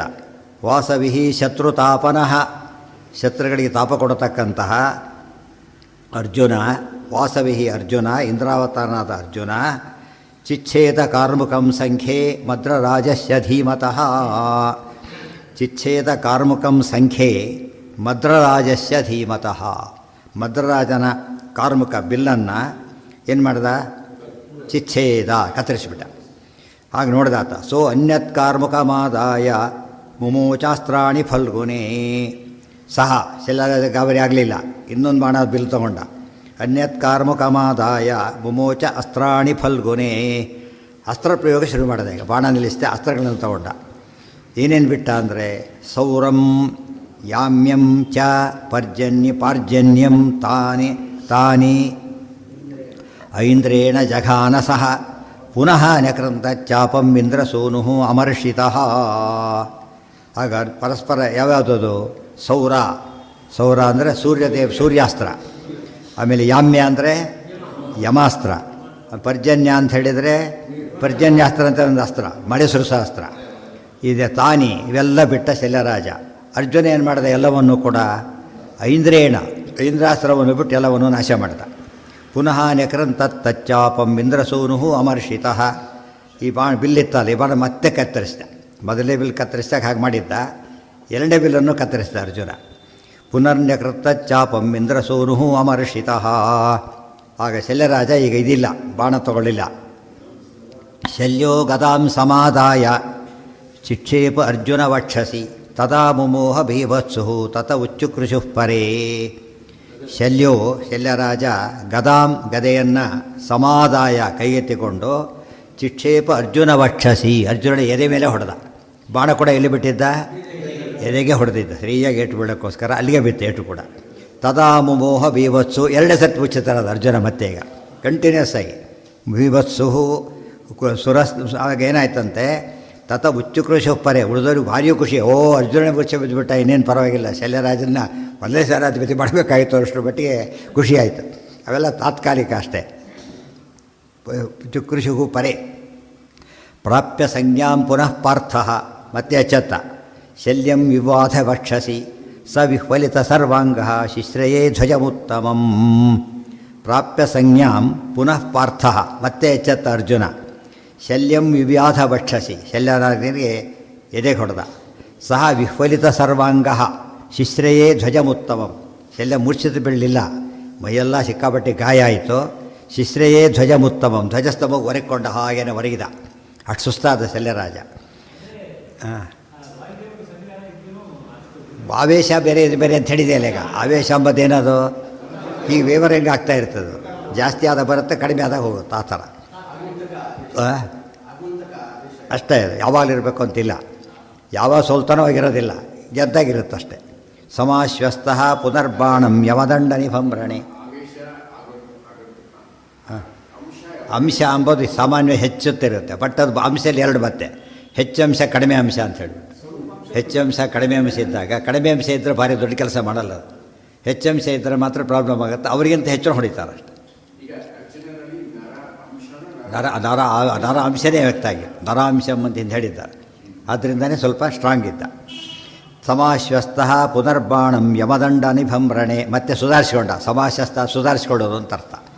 ಸಮಾಶ್ವಸ್ತಃ ಶಲ್ಯರಾಜ ಮತ್ತೆ ಸುಧಾರಿಸಿಕೊಂಡು ಪುನರ್ಬಾಣಂ ಯಮದಂಡ ನಿಭಂಭರಣೆ ಮತ್ತೊಂದು ತಗೊಂಡ. ಹಿಂದೆ ಹೇಗಿತ್ತು ಬಾಣ, ವಜ್ರನಿಭ ಆಗಿತ್ತು, ಈಗ ಯಮದಂಡ ನಿಭ, ಯಮದಂಡ ಇದ್ದಾಗಿತ್ತು. ರಣೆ ಮುಮೋಚ ಪಾರ್ಥಸ್ಯ ಚ ಸಚ ಬಿಭೇದ ಸ್ತನಾಂತರಂ. ಮುಮೋಚ ಪಾರ್ಥಸ್ಯ ಅರ್ಜುನ ಮೇಲೆ ಪ್ರಯೋಗ ಮಾಡಿದ.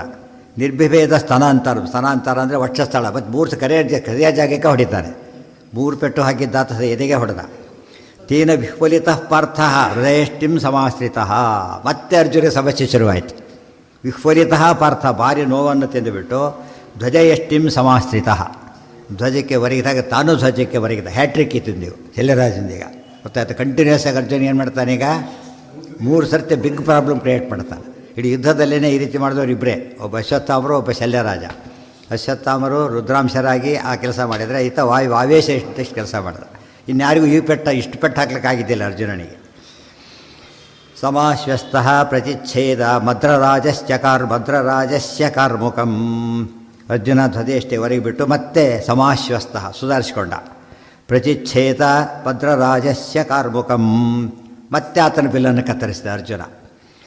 ಛತ್ರಂ ಧ್ವಜಂ ಚ ತರಸಾ ಸಾರಥಿಂಚ ನ್ಯಪಾತಯತೆ ತದಾನ್ಯಂ ರಥಮಾಸ್ಥಾಯ ಧರ್ಮರಾಜ ಶರೋತ್ತಮೈ ಶತ್ರಂ ಧ್ವಜಂಚ ತರಸ ಸಾರಥಿಂಚ ನೆಪಾತಯತ್. ಬರೀ ಬಿಲ್ಲಷ್ಟೇ ಅಲ್ಲ, ಆತನ ಛತ್ರವನ್ನು ಕತ್ತರಿಸಿದ, ಧ್ವಜವನ್ನು ಕತ್ತರಿಸಿದ,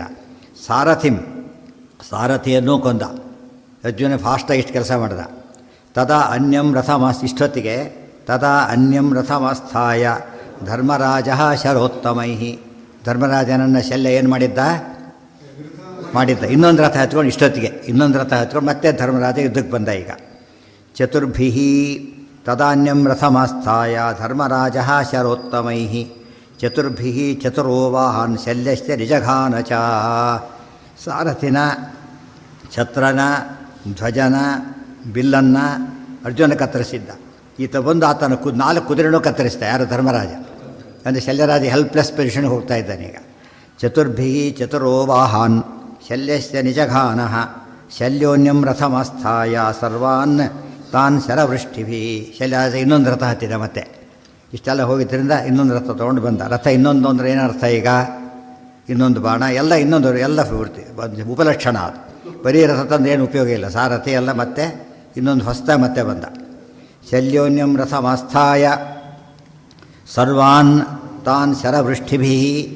ಎಲ್ಲರನ್ನೂ ಕೂಡ ಬಾಣಗಳ ಮಳೆ ಕರೆಸಿಬಿಟ್ಟು ಜೋರಾಗಿ ಯುದ್ಧ ಮಾಡಿದ ಶಲ್ಯ. ಛಾದಯಾಮಾಸ ರಾಜಾನಂ ವಿರಥಂಚ ಚಕಾರ. ಧರ್ಮರಾಜನ ದಿಕ್ಕತೋಷ ಮಾಡಿದ. ಧರ್ಮರಾಜನ ಮತ್ತೊಮ್ಮೆ ವಿರಥನನ್ನು ಮಾಡಿದ ಶಲ್ಯರಾಜ.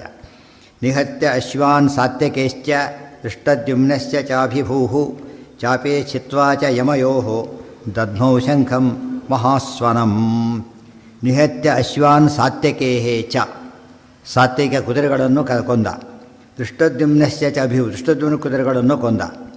ಚಾಪೇ ಚಿತ್ವಾ ಚ ಯಮಯೋ. ಚಕ್ರಸಾಯದರ ಬಿಲ್ಲುಗಳನ್ನು ಕತ್ತರಿಸಿದ. ಧ್ವಜೌ ಶಂಖಂ ಮಹಾಸ್ವನಂ. ಆಮೇಲೆ ದಧ್ಮೌ ಶಂಖಂ ಮಹಾಸ್ವನ. ದೊಡ್ಡ ಶಂಖನಾದವನ್ನು ಮಾಡಿದ.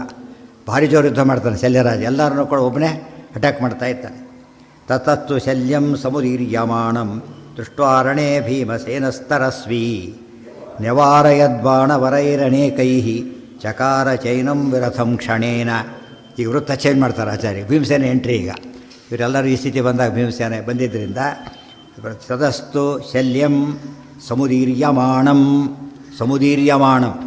ಬಹಳಷ್ಟು ಶಕ್ತಿ ಹೆಚ್ಚಿಕೊಂಡು ಯುದ್ಧ ಮಾಡೋದನ್ನು ನೋಡಿಬಿಟ್ಟು ಶಲ್ಯರಾಜ ರಣೇ ಭೀಮಸೇನಸ್ತರಸ್ವೀ. ಅತ್ಯಂತ ವೇಗಶಾಲಿಯಾದ ಭೀಮಸೇನ ಅಡ್ಡ ಬಂದ. ನಿವಾರಯತ್ ಬಾಣವರೈ ಅನೇಕೈ ಚಕಾರ ಚೈನಂ ವಿರಥಂ ಕ್ಷಣೇನ. ಅನೇಕ ಬಾಣಗಳನ್ನು ಬಿಟ್ಟು ಶಲ್ಯರಾಜ ನೋಯಿಸಿಬಿಟ್ಟು ಅವ್ರ ರಥನ ಪುಡಿ ಮಾಡಿದ. ಈ ಕೆಲಸ ಎಲ್ಲರಿಗೂ ಆಗಿರಲಿಲ್ಲ. ಒಂದೇ ಮಾಡಿದ್ದು, ಕ್ಷಣದಲ್ಲೇ ಮಾಡಿದ್ದು. ಇಷ್ಟು ಮಾಡಿದ್ದು ಭೀಷ್ಮರಿಲ್ಲೇ ಹೋಗ್ಬಿಟ್ಟಿದ್ದಾರೆ. ಯಾರಿಗೆ? ಶಲ್ಯರಿಗೆ ಆವೇಶ ಇದ್ದರೂ ಉಪಯೋಗ ಇಲ್ಲ. ಯಾಕೆ ಇವರು ಒರಿಜಿನಲ್ ಫುಲ್ ಬಂದು ಆವೇಶದೊಡೆ ಏನು ಮಾಡಬೇಕು? ಬೆಲ್ಲದ ಅಚ್ಚ ಆ ಕಡೆ ಇಟ್ಕೊಂಡು ಇಷ್ಟೇ ಚಮಚ ಬೆಲ್ಲ ಇಟ್ಕೊಂಡು ಏನು ಉಪಯೋಗ? ಆ ಥರ ಆಯ್ತು. ಉಪಯೋಗ ಆಗಲಿಲ್ಲ. ಈಗಾಗಲೇ ಒಂದು ಸರ್ತಿ ನಡೆದಿತ್ತ ಯುದ್ಧ, ನೆನಪಿದೆಯಲ್ಲ? ಯಾವ ನಡೆದೈತೆ ನೆನಪಿದೆಯಾ? ಶಲ್ಯ ಭೀಮರಿಗೆ ಯುದ್ಧ ಭಾರಿ ಹಳೆ, 5000 ವರ್ಷ ಆಯಿತು. ನೆನಪಿಲ್ಲ ಅಂತ ಹೇಳೋದ? ಭಾರಿ ಹಳೆಯ ಕೇಸು. ಯಾವಾಗ ಹೇಳಿ ನೋಡಂತೆ ನೆನ್ಪಿಟ್ಕೋಬೇಕಾದ್ರೆ. ಅವಾಗ ಏನಾಗುತ್ತೆ, ಅವರ ಪರಾಕ್ರಮದ್ದೆಲ್ಲ ಒಂದು ಕಡೆ ವ್ಯೂ ಸ್ಪಷ್ಟ ಚಿತ್ರ ಸಿಗುತ್ತೆ. ಅಲ್ಲ ದ್ರೋಣಪ ಯಾವಾಗ?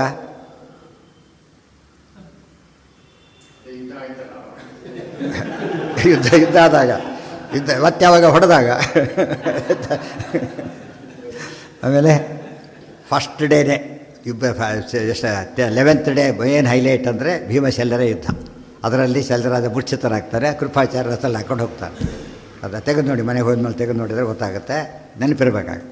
ಈಗ ಇನ್ನೊಮ್ಮೆ ಪ್ರಸಂಗ ಬಂದು ಮತ್ತೆ ಮೀಟ್ ಆಗಿಲ್ಲ. ಇದು ಸರ್ತಿ ಫೈನಲ್ ಇದೆ. ಆಸ್ಥಾಯ ಚಾನ್ಯಂ ಸಮರಪಮಾತಂ ಪುನಶ್ಚ ಶಲ್ಯಂ ಭೃಷವೇವ ಮರ್ಮಸು ನಿರ್ಭಿದ್ಯ ಬಾಣೈರ್ವಿರಥಂ ಚಕಾರ ಪುನಸ್ತೃತೀಯಂ ರಥಮಾರುರೋಚ. ಆಸ್ಥಾಯ ಚ ಅನ್ಯಂ ರಥಂ ಆಪತಂತಂ ಪುನಃ ಚ ಶಲ್ಯಂ ಭೃಶಂ ಏವ ಪರ್ಮಸು ನಿರ್ಭಿದ್ಯ ಬಾಣೈಃ ವಿರಥಂ ಚಕಾರ ಪುನಃ ತೃತೀಯಂ ರಥಂ ಆರುರೋಚ.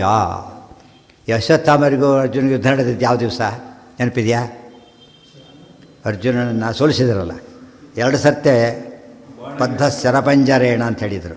ಅದು ಎಷ್ಟೇ ದಿವಸ ನಡೀತದೆ ಹೇಳಿ? ಅಲ್ಲ, ಅವತ್ತು ನಡೀತು. 16 ದಿವಸ ಯುದ್ಧ ನಡೆದು ಸ್ವಲ್ಪ ಹೇಳಿಬಿಟ್ರು ಅಷ್ಟೇ. ಅದ್ರಲ್ಲಿ ಮೇನ್ 16 ದಿವಸ ಯುದ್ಧದ ಮೇನ್ ಹೈಲೈಟ್ ಯಾವುದು? ಭೀಮ ಅಶ್ವತ್ಥಾಮರ ಯುದ್ಧ, ದೊಡ್ಡ ಯುದ್ಧ. ಅದು ಹಿಂದೆ ಯಾವುದೂ ನಡೆದಿಲ್ಲ ಅಂತ. ಅದು 16ನೇ ದಿವಸ. 17ನೇ ದಿವಸ ಇದೆಲ್ಲ ನಡೆದಿತ್ತು.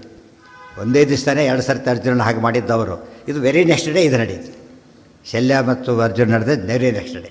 ಅವು ನೆನಪಿಡು ಯಾವ್ಯಾವ ದಿವಸ ಏನೇನು ನಡೀತು ಅವೆಲ್ಲ ಜ್ಞಾಪಕ ಇಟ್ಕೊಂಡ್ರೆ ಬಹಳ ಮುಖ್ಯವಾಗಿ ಅಲ್ಲಿ ಬಂದು ಹೇಳ್ತಾರೆ. ಎಲ್ಲಿ ನಮಗೆ ಡೇಟಾ ಹೆಚ್ಚು ಕಡಿಮೆ ಆದರೂ ಕೂಡ ತತ್ವ ಹೆಚ್ಚು ಕಡಿಮೆ ಆಗಿಬಿಡುತ್ತೆ. ತತ್ವ ಸರಿಯಾಗಿ ಅರ್ಥ ಆಗಬೇಕಾದ್ರೆ ಅದೆಲ್ಲ ನೆನಪಿಟ್ಕೊಂಡಿರ್ಬೇಕು. ಆಸ್ಥಾಯ ಚಾನ್ಯಂ ಸಮರಥಮಾಪತಂತಂ. ಶಲ್ಯರಾಜ ಬಿಡಲಿಲ್ಲ, ಇನ್ನೊಂದು ರಥ ಇಟ್ಕೊಂಡು ಬಂದ ಮತ್ತೆ. ಈಗ ಭೀಮಸೇನ ಏನು ಮಾಡಿದ್ದಾಗ ಭೃಶಮೇವ ಮರ್ಮಸು ನಿರ್ಭಿದ್ಯ ಬಾಣೈಹಿ ವಿರಥಂ ಚಕಾರ. ಮತ್ತೊಮ್ಮೆ ಮೈಯೆಲ್ಲ ಗಾಯ ಮಾಡಿಬಿಟ್ಟು ಭೀಮಸೇನ ಆ ರಥವನ್ನೂ ಪುಡಿ ಮಾಡಿದ್ದಾಯಿತು. ಪುನಸ್ತೃತೀಯಂ ರಥಮಾರುರೋಜ. ಮತ್ತೊಂದು ರಥ ಹತ್ಕೊಂಡು ಬಂದ. ಕಂಟಿನ್ಯೂಸ್ ಆಗಿ ಏನಾಯ್ತು ಈಗ? ಶಲ್ಯರಾಜ 3 ಸತಿ ಕಂಟಿನ್ಯೂಸ್ ಆಗಿ ಅರ್ಜುನಿಗೆ ಹತ್ತಿರ, ಭೀಮಸೇನ ಶಲ್ಯರಾಜನನ್ನು ಕಂಟಿನ್ಯೂಸ್ 3 ಸತಿ ವಿರಥನ ಮಾಡೋದು. ಅಂದರೆ ಇಬ್ಬರು ಶಕ್ತಿ ವ್ಯತ್ಯಾಸ ಗೊತ್ತಾಗುತ್ತೆ. ಇಬ್ಬರಲ್ಲಿ ಬರೀ ಜಸ್ಟ್ ಗ್ರೇಟ್ ಅಲ್ಲ ಭೀಮಸೇನ, ಇನ್ನು ಕಂಪೇರಬಲಿ ಗ್ರೇಟ್. ಈ 10ಕ್ಕೂ 90ಕ್ಕೆ ಎಷ್ಟು ವ್ಯತ್ಯಾಸ ಇದೆ? Very big difference. 89 90ಗೋ ಜಸ್ಟ್ ಒಂದು ಅಷ್ಟೇ. ಆದ್ದರಿಂದ ಆ ರೀತಿ ಭೀಮಸೇನ ಇಲ್ಲ. ಅದು ಸಿಂಪಲ್ ಅದು. ಯಾಕೆ 100 ಗುಣ ಕಡಿಮೆ ಸರಸ್ವತಿ ಭಾರತೀಯರು ವಾಯುದೇವರಿಗಿಂತ, ಅವ್ರು 100 ಗುಣ ಕಡಿಮೆ ಇವರು. ಅಷ್ಟು ಗ್ಯಾಪ್ ಇನ್ಯಾರಿಗೂ ಇಲ್ಲ. ವೆರಿ ಬಿಗ್ ಗ್ಯಾಪ್ ಇರೋದರಿಂದ ಭೀಮಸೇನ ಏನು ಮಾಡಿದ್ರು ಏನಾಗ್ತಾ ಇತ್ತದು? ಎಫರ್ಟ್ಲೆಸ್ ನಡೀತಿತ್ತು. ಬಿಭೇದ ಚಾಸ್ಯ ಆತ್ತಾನಿ ಆಯುಧಾನಿ ಅಸ್ಯ ಭೀಮಃ ಸರ್ವಾಣಿ ಚಿಚ್ಛೇದ. ಬಿಭೇದ ಚಾಸ್ಯ. 3ನೇ ರಥ ಬಂತಲ್ಲ, ಆ ರಥನೂ ಹೋಯಿತು. ಆಮೇಲೆ ಏನೇನು ಆಯುಧ ತೊಗೊಂಡ ಎಲ್ಲ ಆಯುಧಗಳು ಹೋದವು 1 by 1. ಇದ್ದಿದ್ದಲ್ಲೇ ಎಕ್ಸಾಸ್ಟ್ ಆಗೋಯ್ತು. ಶಲ್ಯರಾಜ ಸಪ್ಲೈ ಮಾಡೋಕ್ಕೆ ಇನ್ನೊಂದು ರಥ ಇಲ್ಲ. ಈಗ ನೆನ್ಪಿಟ್ಕೋಬೇಕೀಗ ದುರ್ಯೋಧನ ಸ್ಥಿತಿ ಬಂದಿದೆ. ಈಗ ಆ 18 ಕ್ಷೌಣಿ ಸೇನೆ ಒಟ್ಟಲ್ಲಿ 11 ಇವ್ರದ್ದು. ಅದರಲ್ಲಿ ಒಂದು ರಥ ಇಲ್ಲ. ಈಗ ಆ ಸ್ಥಿತಿ ಬಂದಿದೆ ದುರ್ಯೋಧನ. ಸ್ಪೇರ್ ಇಲ್ಲೇ ಇಲ್ಲ. ಆ ಸ್ಥಿತಿಯಲ್ಲಿ ಬಂದ. ಸಪ್ಲೈ ಮಾಡಲಿಲ್ಲ, ಇನ್ನು ಮುಗಿದೋಯ್ತಲ್ಲಿಗೆ. ಆಯುಧಗಳು ಇಲ್ಲ, ಅವು ಎಕ್ಸಾಸ್ಟ್ ಆಗಿಬಿಟ್ಟಿದೆ ಪೂರ್ತಿಯಾಗಿ. ಶಸ್ತ್ರಾಸ್ತ್ರ ಖಾಲಿ ಆಯಿತು ಅಂತ ಹೇಳ್ತಾರಲ್ಲ ಹಾಗೆ ಅದು ನಡೆದೋಯ್ತು. ಆಗ ಬಿಭೇದ ಚಾಸ್ಯ ಮರ್ಮಾಣಿ ಬಾಣೈಹಿ ನಿತರಾಂ ಪುನಶ್ಚ. ಮೈ ತುಂಬ ಗಾಯಗಳು, ಮರ್ಮಸ್ಥಾನಗಳಿಗೆಲ್ಲ ಬಾಣ ಹೊಡೆದಾಗ ಪುನಶ್ಚ ಸ ಮುಷ್ಟಿಮುದ್ಯಮ್ಮೆ ಜಗಾಮ ಧರ್ಮಜಂ.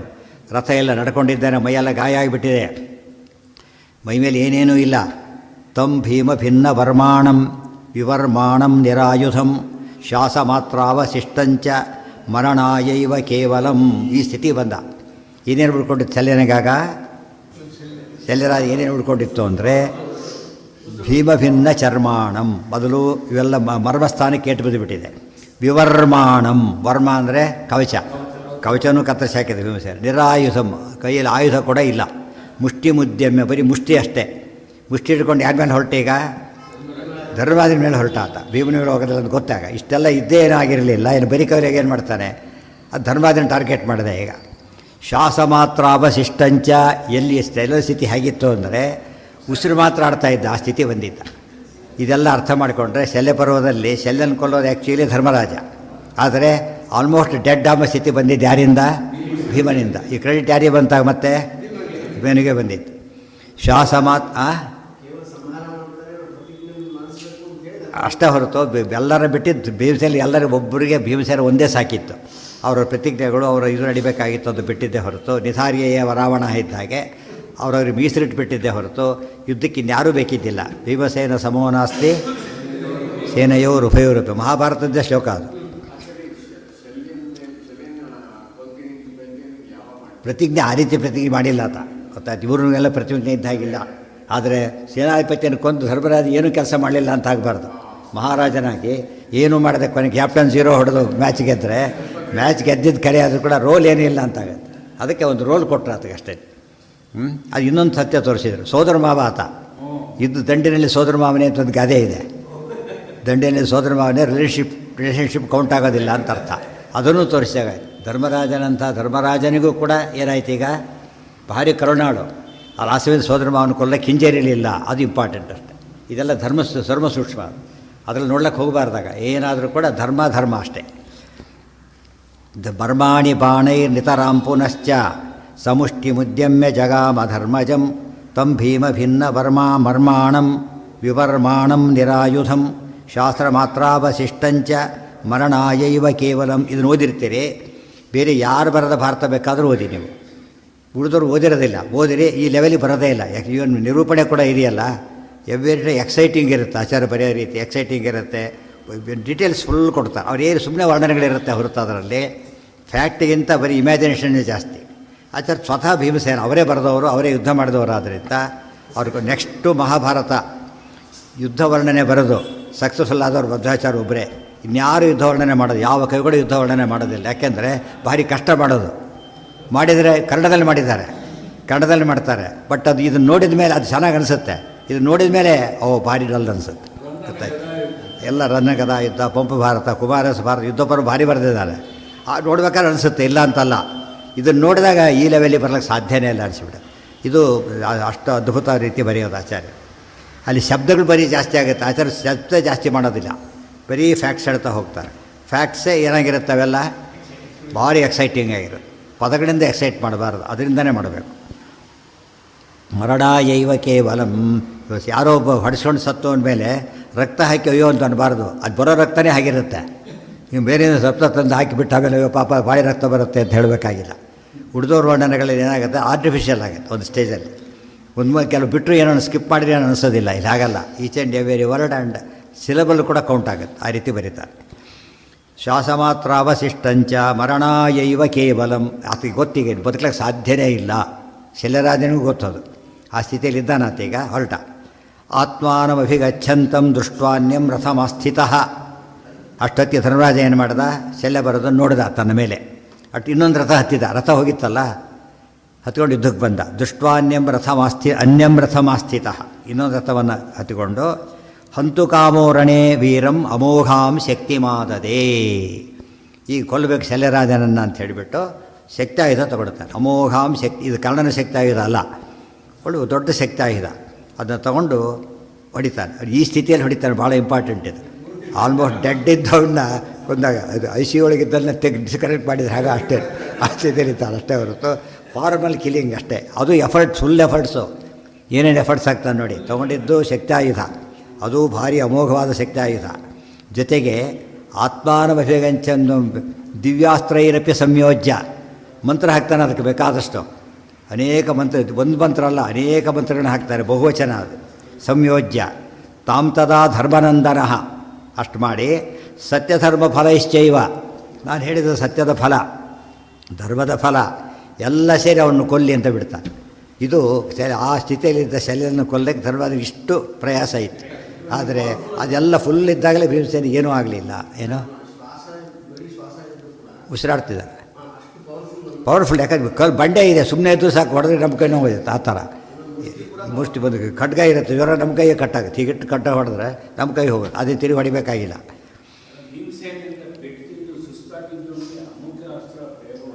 ಯಾರು ಏನು ತಿಳ್ಕೊಂಡಿದ್ದು ಹೇಳಿ. ಈಗ ಏನು ತಿಳ್ಕೊಂಡಿದ್ದು ನೀವೀಗ ಅರ್ಥ? ಯಾರು ಅದೇ ಯಾರು ಎಷ್ಟು ವ್ಯಕ್ತಿಗಳು ಎಷ್ಟು ಚೇಂಜ್ ಆಗಿಬಿಟ್ರೆ ಬಜಿತಾಗುತ್ತಾಗ. ಅಸೆಂಬಲ್ ಮಾಡ್ಬೇಕಾದ್ರೆ ಬೇರೆ ಕಡೆ ಅಸೆಂಬಲ್ ಮಾಡಿದ್ರೆ ಆಗಲ್ಲ. ಅದಕ್ಕೆ ಮಾಡಿ ಟಕ್ಕಂತ ಕೊಡುತ್ತೆ. ಬೇರೆ ಕಡೆ ಮಾಡಿದರೆ ಅದು ಆಗ್ತಾನೇ ಇರುತ್ತೆ. ಹಾಗಾಗಿಲ್ಲ. ಯಾರು ಯಾರ ಜೊತೆಗೆ ಯಾರು ಯಾವ ಸ್ಥಿತಿಯಲ್ಲಿದ್ದಾರೆ ಎಲ್ಲ ಜ್ಞಾಪಕ ಇಟ್ಕೊಂಡಿದ್ದರೆ ಸ್ವಾರಸ್ಯ ಗೊತ್ತಾಗೋದು. ದಿವ್ಯಾಸ್ತ್ರೈರಪಿ ಸಂಯೋಜ್ಯ ತಾಂ ತದಾ. ಸ್ವತಃ ಯಮದೇವರಾತ ಈ ಮಧ್ಯೆ ಸ್ವತಃ ಯಮದೇವರ ಅವತಾರ. ಅಲ್ಲಿಂದ ಕೌಂಟ್ ಮಾಡಿದರೆ ಅದು ಶಲ್ಯರಾಜ ಇನ್ನೂ ಕಡಿಮೆ, ಸ್ವರೂಪದಲ್ಲಿ ಕಡಿಮೆ. ವಾಯುದೇವರ ಆವೇಶ ಇದ್ದಿದ್ದಕ್ಕೆ ಇಷ್ಟೆಲ್ಲ ಸಮಸ್ಯೆ ಆಗ್ತಾಯಿದೆ ಆತನಿಗೆ. ಶಕ್ತಿಮಾದದೇ ಸತ್ಯಧರ್ಮ ಫಲೈಶ್ಚೈವ ಚಿಕ್ಷೇಪಾಸ್ಯ ಹೃದಯ ಸ್ವರನ್. ಇಷ್ಟೆಲ್ಲ ಮಾಡಿ ಎಲ್ಲಿ ಹೊಡಿತಾನೆ, ಇದೆ ಸರಿಯಾಗಿ ಹೊಡಿತಾನೆ. ಸ ಭಿನ್ನ ಹೃದಯೋ ಭೂಮೌ ಪಪಾತ ಅಭಿಮುಖೋ ನೃಪಂ ಸತ್ಯಧರ್ಮರಥ ಶಲ್ಯ ಇಂದ್ರಸ್ಯ ಅತಿಥಿತಾ ಮಗಾತ್. ಸ ಭಿನ್ನ ಹೃದಯ. ಎದೆ ಸಿಡಿಯೋಯ್ತು, ಹೊಡೆದ. ಬರೀ ಕೈಲಿ ಬೇರೆ ಇದ್ದ, ಸಿಡ್ಕೊಂಡು ಆ ಕಡೆ ಹೋಗ್ಬಿಡ್ತು ಶಕ್ತಿ ಆಯುಧ. ಸಿಡು ಯಾರು ಅಲ್ಲ ಅಲ್ಲ ಅಲ್ಲ ಅಲ್ಲ ಇಲ್ಲಿ ಈತಗೆ ಈ ಧರ್ಮರಾಜ ಫಲವನ್ನು ಹಾಕಿದ.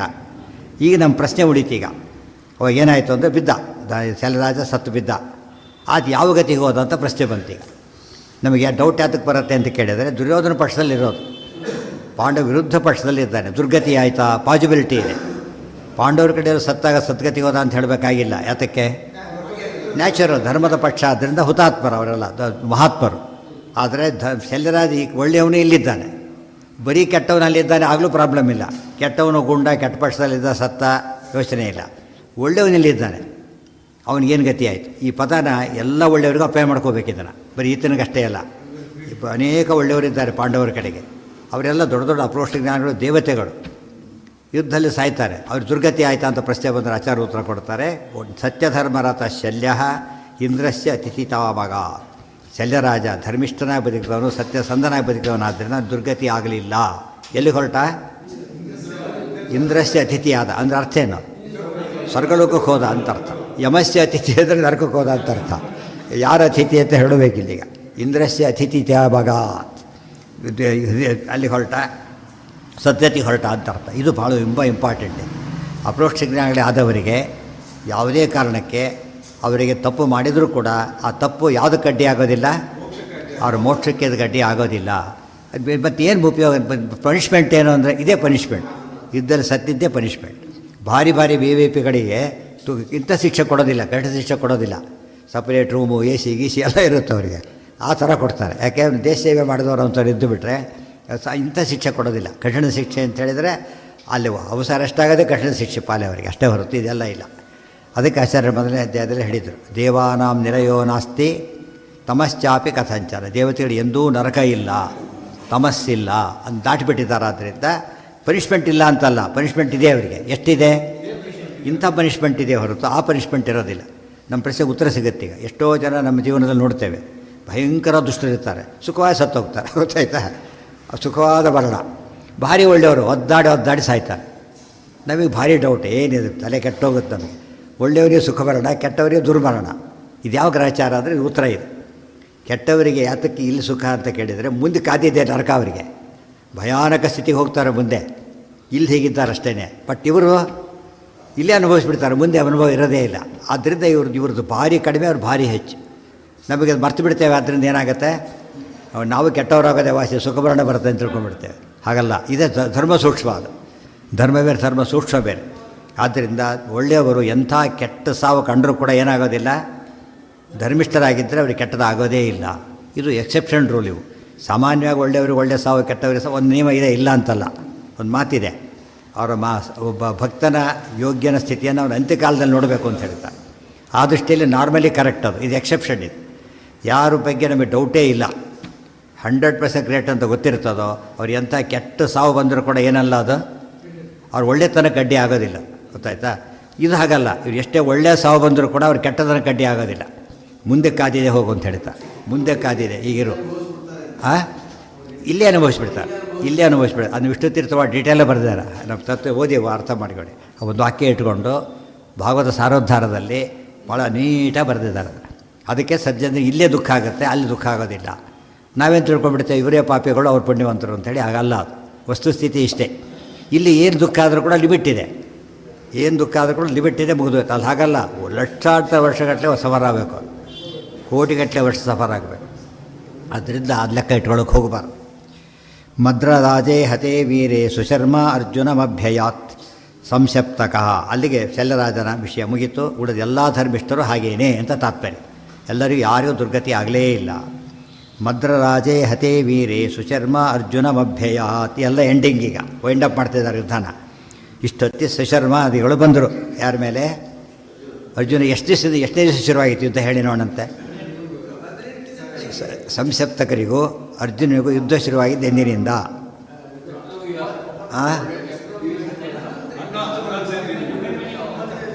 ಏನ ಅಲ್ಲ ಅಲ್ಲ ಅಲ್ಲ ಅಲ್ಲ ಅಲ್ಲ ಅಲ್ಲ ಅಲ್ಲ ಒಂದು ವೇಳೆ ಒಬ್ಬರು ಹೇಳ್ತಾರೆ, ಎಲ್ಲ ಆಗೇ ಹೋಗ್ಬಿಡ್ತಾವೆ, 17 ಆಗೋಗ್ಬಿಡ್ತಾರೆ. ಅದರಿಂದ ಅಲ್ಲ ಅಲ್ಲ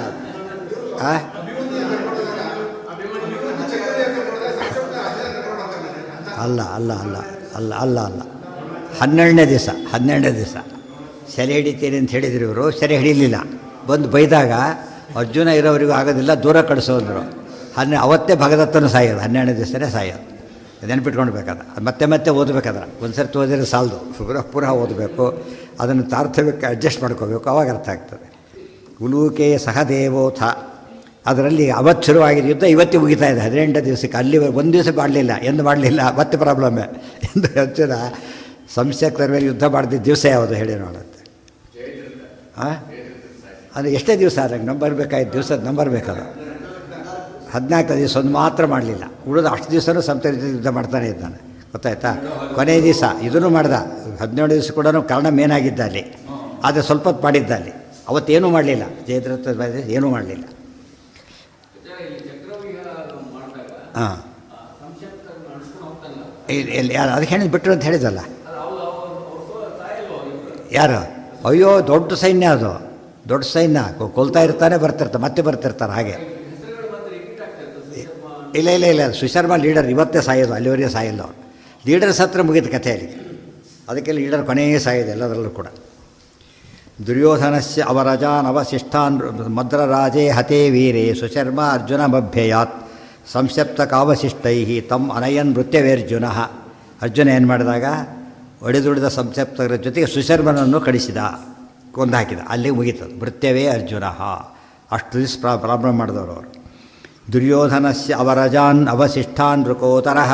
ಭೀಮಸೇನ ದೇವರು ಕೌರವರು ಎಷ್ಟು ಜನ ಉಳ್ಕೊಂಡಿದ್ರಲ್ಲ ಅವ್ರ ಕಥೆ ಮುಗಿಸಿದರು. ಅಲ್ಲಿಗೆ ಎಷ್ಟು ಜನ ಸತ್ತಾಗಾಯ್ತು ಇಲ್ಲಿಗೀಗ ಕೌರವರ ಕಡೆಗೆ? ಮತ್ತೆ ಮ್ಯಾಥಮೆಟಿಕ್ಸ್ಬೇಕೀಗ ಎಷ್ಟು? 99 ಜನ ಹೋದರು. ಉಳ್ಕೊಂಡಿರೋದು ಯಾರೀಗ? ದುರ್ಯೋಧನ ಒಬ್ಬನೇ. ಆ ಸ್ಥಿತಿ ಬಂದು ಉಳಿದವರೆಲ್ಲ ಅಲ್ಲಿಗೆ ಮುಗಿಸ್ಬಿಟ್ಟಿದ್ದಾರೆ. ದುಶ್ಯಾಸನ 99 ಮಾಡಿದ್ದಾನೆ ಕುಮಾರವ್ಯಾಸ, ದುರ್ಯೋಧನ 100 ಮಾಡ್ತಾನೆ. ತಪ್ಪಿದ್ದು, ಕೊನೆಗೆ ಇಷ್ಟು ಜನ ಕಲ್ತುಕೊಳ್ತಾರೆ. ಅಲ್ಲೇ ಕೊಂದಮೇಲೆ 20 ಜನ ಕೊಂದಿದ್ದು, ದುಶ್ಯಾಸನ ಕೊಂದಮೇಲೆ 20, ಉಳಿದವ್ರಲ್ಲಿ ಇಲ್ಲಿ. ಅಂದರೆ ಅವ್ರು ಏನು ಮಾಡ್ತಾರೆ ಅಂದರೆ ಡೇಟಾನ ಜನಗಳಿಗೆ ಯಾತಕ್ಕೆ ಗೊತ್ತಾಗಲ್ಲ ಅಂದರೆ ಗೊತ್ತಿಲ್ಲ. ಈ ಕುರುಡ್ರ ಮಂದಿ 10 ಪೈಸೆ ಹಾಕೋದು 10 ಪೈಸೆ, ಇದು ತೊಗೊಳ್ಳೋದು 2 ರೂಪಾಯಿ ನೋಟ್ ತೊಗೊಂಡಾಗ ಆ ಥರ ಆಗುತ್ತೆ. ಅದು ಓದಿದ್ರೆ ಸಮಸ್ಯೆ ಬರುತ್ತೆ. ಇದು ಓದಿಲ್ಲ ಜನಗಳು, ಅದ್ರ ದುರ್ಲಾಭ ಪಡ್ಕೊಂಡ್ರು. ಕಣ್ಣು ಕಾಣದೇ ಇದ್ದವ್ರಿಗೆ ಮೋಸ ಮಾಡ್ತಾರೋ. ಟೆಕ್ಸ್ಟ್ ಓದಿಲ್ಲ ಅಂದಮೇಲೆ ನಮ್ಮ ಆಟ ನಡೀತದೆ ಅಂತೇಳಿ. ಅದಕ್ಕೆ ನಾವು ಟೆಕ್ಸ್ಟ್ ಓದ್ತಾ ಇದ್ದರೆ ಒಂದು ಕಡೆ ಧರ್ಮ ಸೇಫ್ ಆಗ್ತದೆ, ಟೆಕ್ಸ್ಟ್ ಉಳ್ಕೊಂಡ್ಬಿಡ್ತದೆ ಒಂದು ಕಡೆಗೆ. ಇವತ್ತು ನಮ್ಮವರು ಓದ್ತಾ ಹೋದಾಗ ಭಾರಿ ಅದೇ ಆಗಿರೋದು. ಯಾರಿಗೂ ಗೊತ್ತಿಲ್ಲ ಆದ್ದರಿಂದ ಅವರು ಸುಳ್ಳು, ಇವರು ಸುಳ್ಳು ಹೇಳೋ, ಇವರು ಅವರು ಸುಳ್ಳು ಹೇಳೋ ಆಗಿಬಿಡುತ್ತದೆ. ಹಾಗೆ ಮಾಡಬಾರ್ದು. ಬೇಸಿಕ್ ಟೆಕ್ಸ್ಟ್ ಇದು ಏನು ಏನೇನು ಹಾಂ, ಅದು ವ್ಯೂಸ್ ದುಷ್ಟನೇ ಅಲ್ಲ. ಫಸ್ಟ್ ಆಫ್ ಆಲ್ ಬೇರೆ ಪಾಂಡವ ಕಡೆ ಬಂದಾಗಿದೆ. ಆತ ಕೊಲ್ತೀನಿ ಅಂತ ಹೇಳಿದ್ದು ದುರ್ಯೋಧನಾದಿನ ರುಜುಗಳನ್ನ ಮಾತ್ರ. ಎಲ್ಲ ಇವ್ರನ್ನ ಯೂತ್ನ ಸೇರಿಸಿಲ್ಲ ಅದರಲ್ಲಿ. ಪ್ರತಿಜ್ಞೆ ಅಷ್ಟೋ ಅಷ್ಟೇ, ಹುಡುಗ ತಗೊಳಾಗಿಲ್ಲ. ಹಾಂ, 100 ಜನದಲ್ಲಿ ಅಲ್ಲ. ಯೂತ್ಸು ಅವ್ರ ಮಗನೇ ಅಲ್ಲ, ಗಾಂಧಾರಿ ಮಗನೇ ಅಲ್ಲ ಯೂತ್ಸು, ಗೊತ್ತಾಯ್ತು. ಧೃತರಾಷ್ಟ್ರನ ಮಗ ಹೌದು, ಗಾಂಧಾರಿ ಮಗ ಅಲ್ಲ. ಕೌರವರ ಶಬ್ದಕ್ಕೆ ಅವನು ಕೊಡೋದಿಲ್ಲ, ಕೌರವರ ಶಬ್ದಕ್ಕೆ ಆ ಲೆಕ್ಕ ಬರೋದಿಲ್ಲ. ಅಂತ ಬರೋದು ಯಾರಿಗೆ? ಇವರಿಗೆ. ಯಾಕೆಂದರೆ ಅದು ವಿವಾಹಿತ ಪತ್ನಿಯಲ್ಲಿ ಹುಟ್ಟಿದವನಲ್ಲ ಯೂತ್ಸು ಅವರು. ಇವ್ರು ಮಾತ್ರ ಹುಟ್ಟಿದವರು. ಆದ್ದರಿಂದ ಎಲ್ಲಿ ಕೌರವರು ಅಂತವ್ರು ಟೆಕ್ನಿಕಲಿ 100 ಜನ ಮಾತ್ರ ಯೂಸ್ ತೊಗೊಳ್ಳೇಬಾರ್ದು. ದುರ್ಯೋಧನಸ್ಯ ಅವರಜಾನ್ ಅವಶಿಷ್ಟಾನ್ ವೃಕೋದರಃ. ಓಹೋ, ಭಾಳ ಹೊತ್ತಾಗಿದೆ ಆಗಲೇ. ವೃಕೋದರಃ ಸರ್ವಾನ್ ಜಘಾನ ಸೇನಾಂಚ ನಿಶೇಷ ಮಕರದ್ರೋಣೇ ಅಕರೋದ್ರಣೇ. ಆಗ ದುರ್ಯೋಧನಸ್ಯ ಅವರಜಾನ್, ಉಳಿದವ್ರನ್ನೆಲ್ಲ ಭೀಮಸೇನ ದೇವರು ಕೊಂದು ಹಾಕಿದರು. ಸರ್ವಾನ್ ಜಘಾನ, ಒಬ್ಬರನ್ನೂ ಬಿಡಲಿಲ್ಲಾಗ ದುರ್ಯೋಧನ ಬಿಟ್ಟು. ನಿಶೇಷ ಮಕರೋದ್ರಣೆ, ಪೂರ್ತಿ ಮುಗೀತು. ಉಲೂಕಂ ಸಹ ದೇವೋಥ ಶಕುನಿಂಚ ಅತಿಪಾಪಿನಂ. ಉಲೂಕ ಮಗ, ಶಕುನಿ ಅಪ್ಪ, ಅವರಿಬ್ಬರನ್ನು ಯಾರು ಕೊಲ್ತಾರೆ? ಸಹದೇವ ಕೊಲ್ತಾರೆ. ಜಘಾನ ದ್ರೋಣಿ ಹಾರ್ದಿಕ್ಯ ಕೃಪಾನ್ ಭೀಮಾರ್ಜುನೌ ತತಃ. ಆಗ ಸ್ವಾರಸ್ಯ ಇದೆ, ಅಲ್ಲಿಗೆ ಒಂದು ವಿಶೇಷ ಅಂಶ ಇದೆ. ಸಹದೇವ ಪ್ರತಿಜ್ಞೆ ಮಾಡಿದ್ದ ಉಲೂಕನ ಶಕುನಿನ ಕೊಲ್ತೀನಿ ಅಂಥೇಳಿ. ಉಲೂಕನ ಕೊಲ್ತೀನಿ ಅಂತ ಹೇಳಿದ್ದು ಸಹದೇವ ಅಲ್ಲ, ನಕುಲ ಹೇಳಿದ್ದು. ಮೊದಲು ಬಂದಿದೆ ಅದು. ನಕುಲ ಪ್ರತಿಜಜ್ಞೇಥ ಶಾಕುನೇಯ ವಧಂ ಪ್ರತಿ, ಸಭಾಪರ್ವದಲ್ಲಿ ಬರುತ್ತೆ ಅದು. ಆದರೆ ಕೊಂದಿದ್ದು ಮಾತ್ರ ಯಾರಿಲ್ಲಿ? ಸಹದೇವನೇ ಕೊಲ್ತಾನೆ. ಇದು ಭಾಳ ಇಂಟ್ರೆಸ್ಟಿಂಗ್ ಇದೆ. ಪ್ರತಿಜ್ಞೆ ಹೋಯ್ತಲ್ಲ ಅಂತ ಪ್ರಶ್ನೆ ಬಂದರೆ ಹೋಗೋದಿಲ್ಲ. ಅವರಿಬ್ಬರಿಗೂ ಏನಿದೆ, ಎಲ್ಲ ಈಕ್ವಲ್. ಅವರು ಏನು ಮಾಡಿದ್ರು ಇಬ್ಬರಿಗೂ ಅಪ್ಲಿಕಬಲ್. ಅದು ಮೊದಲೇ ಹೇಳಿಬಿಟ್ಟಿದ್ದಾರೆ. ಅವತಾರ ಕಾಲಕ್ಕೆ ಹೇಳಿರೋದನ್ನ ಮತ್ತೆ ಪ್ರಶ್ನೆ ಕೇಳಬೇಕಾಗಿಲ್ಲ. ಅದರಲ್ಲಿ ಯಾರು ಮಾಡಿದ್ರು ಏನು ಮಾಡಿದಾಗ ಲೆಕ್ಕ? ಇಬ್ಬರು ಮಾಡಿದಾಗ ಲೆಕ್ಕ. ಬೇರೆಯವರಿದ್ದಾಗಲ್ಲ, ಆ ಮಟ್ಟಿಗಿದ್ದಾರೆ ಅವರು. ಒನ್ನಲ್ಲ ಒನ್ ಇದ್ದ ಹಾಗೆ, ಆ ಥರ. ನಕಲ ದೇವರೇ ಅಂಥ ವಿಶೇಷ ಒಂದು ಪೊಸಿಷನ್ ಇರೋದು ಹಾಗಾಯಿತು. ಇನ್ನು ಮುಂದೆ ಏನಾಗುತ್ತೆ ನೋಡೋಣ. ಮುಂದಿದೆ ಈಗ. ಅದು ನಾಳೆ ದುರ್ಯೋಧನ ಸಾಯಲ್ಲ, ನಾಡಿದ್ದು ಸಾಯ್ಬೋದು. ಭೀಷ್ಮಾಷ್ಟಮಿ ಸಾಯ್ತಾನೆ ಬಹುಶಃ. ನಾಳೆ ಇನ್ನೂ ಭಾರಿ ಇದೆ ಕೆಲಸ. ಅವ್ನು ಬಿದ್ದ ಮೇಲೆ ಸಾಯಲಿಕ್ಕೆ ಭಾಳ ಹೊತ್ತು ಬೇಕು ದುರ್ಯೋಧನ.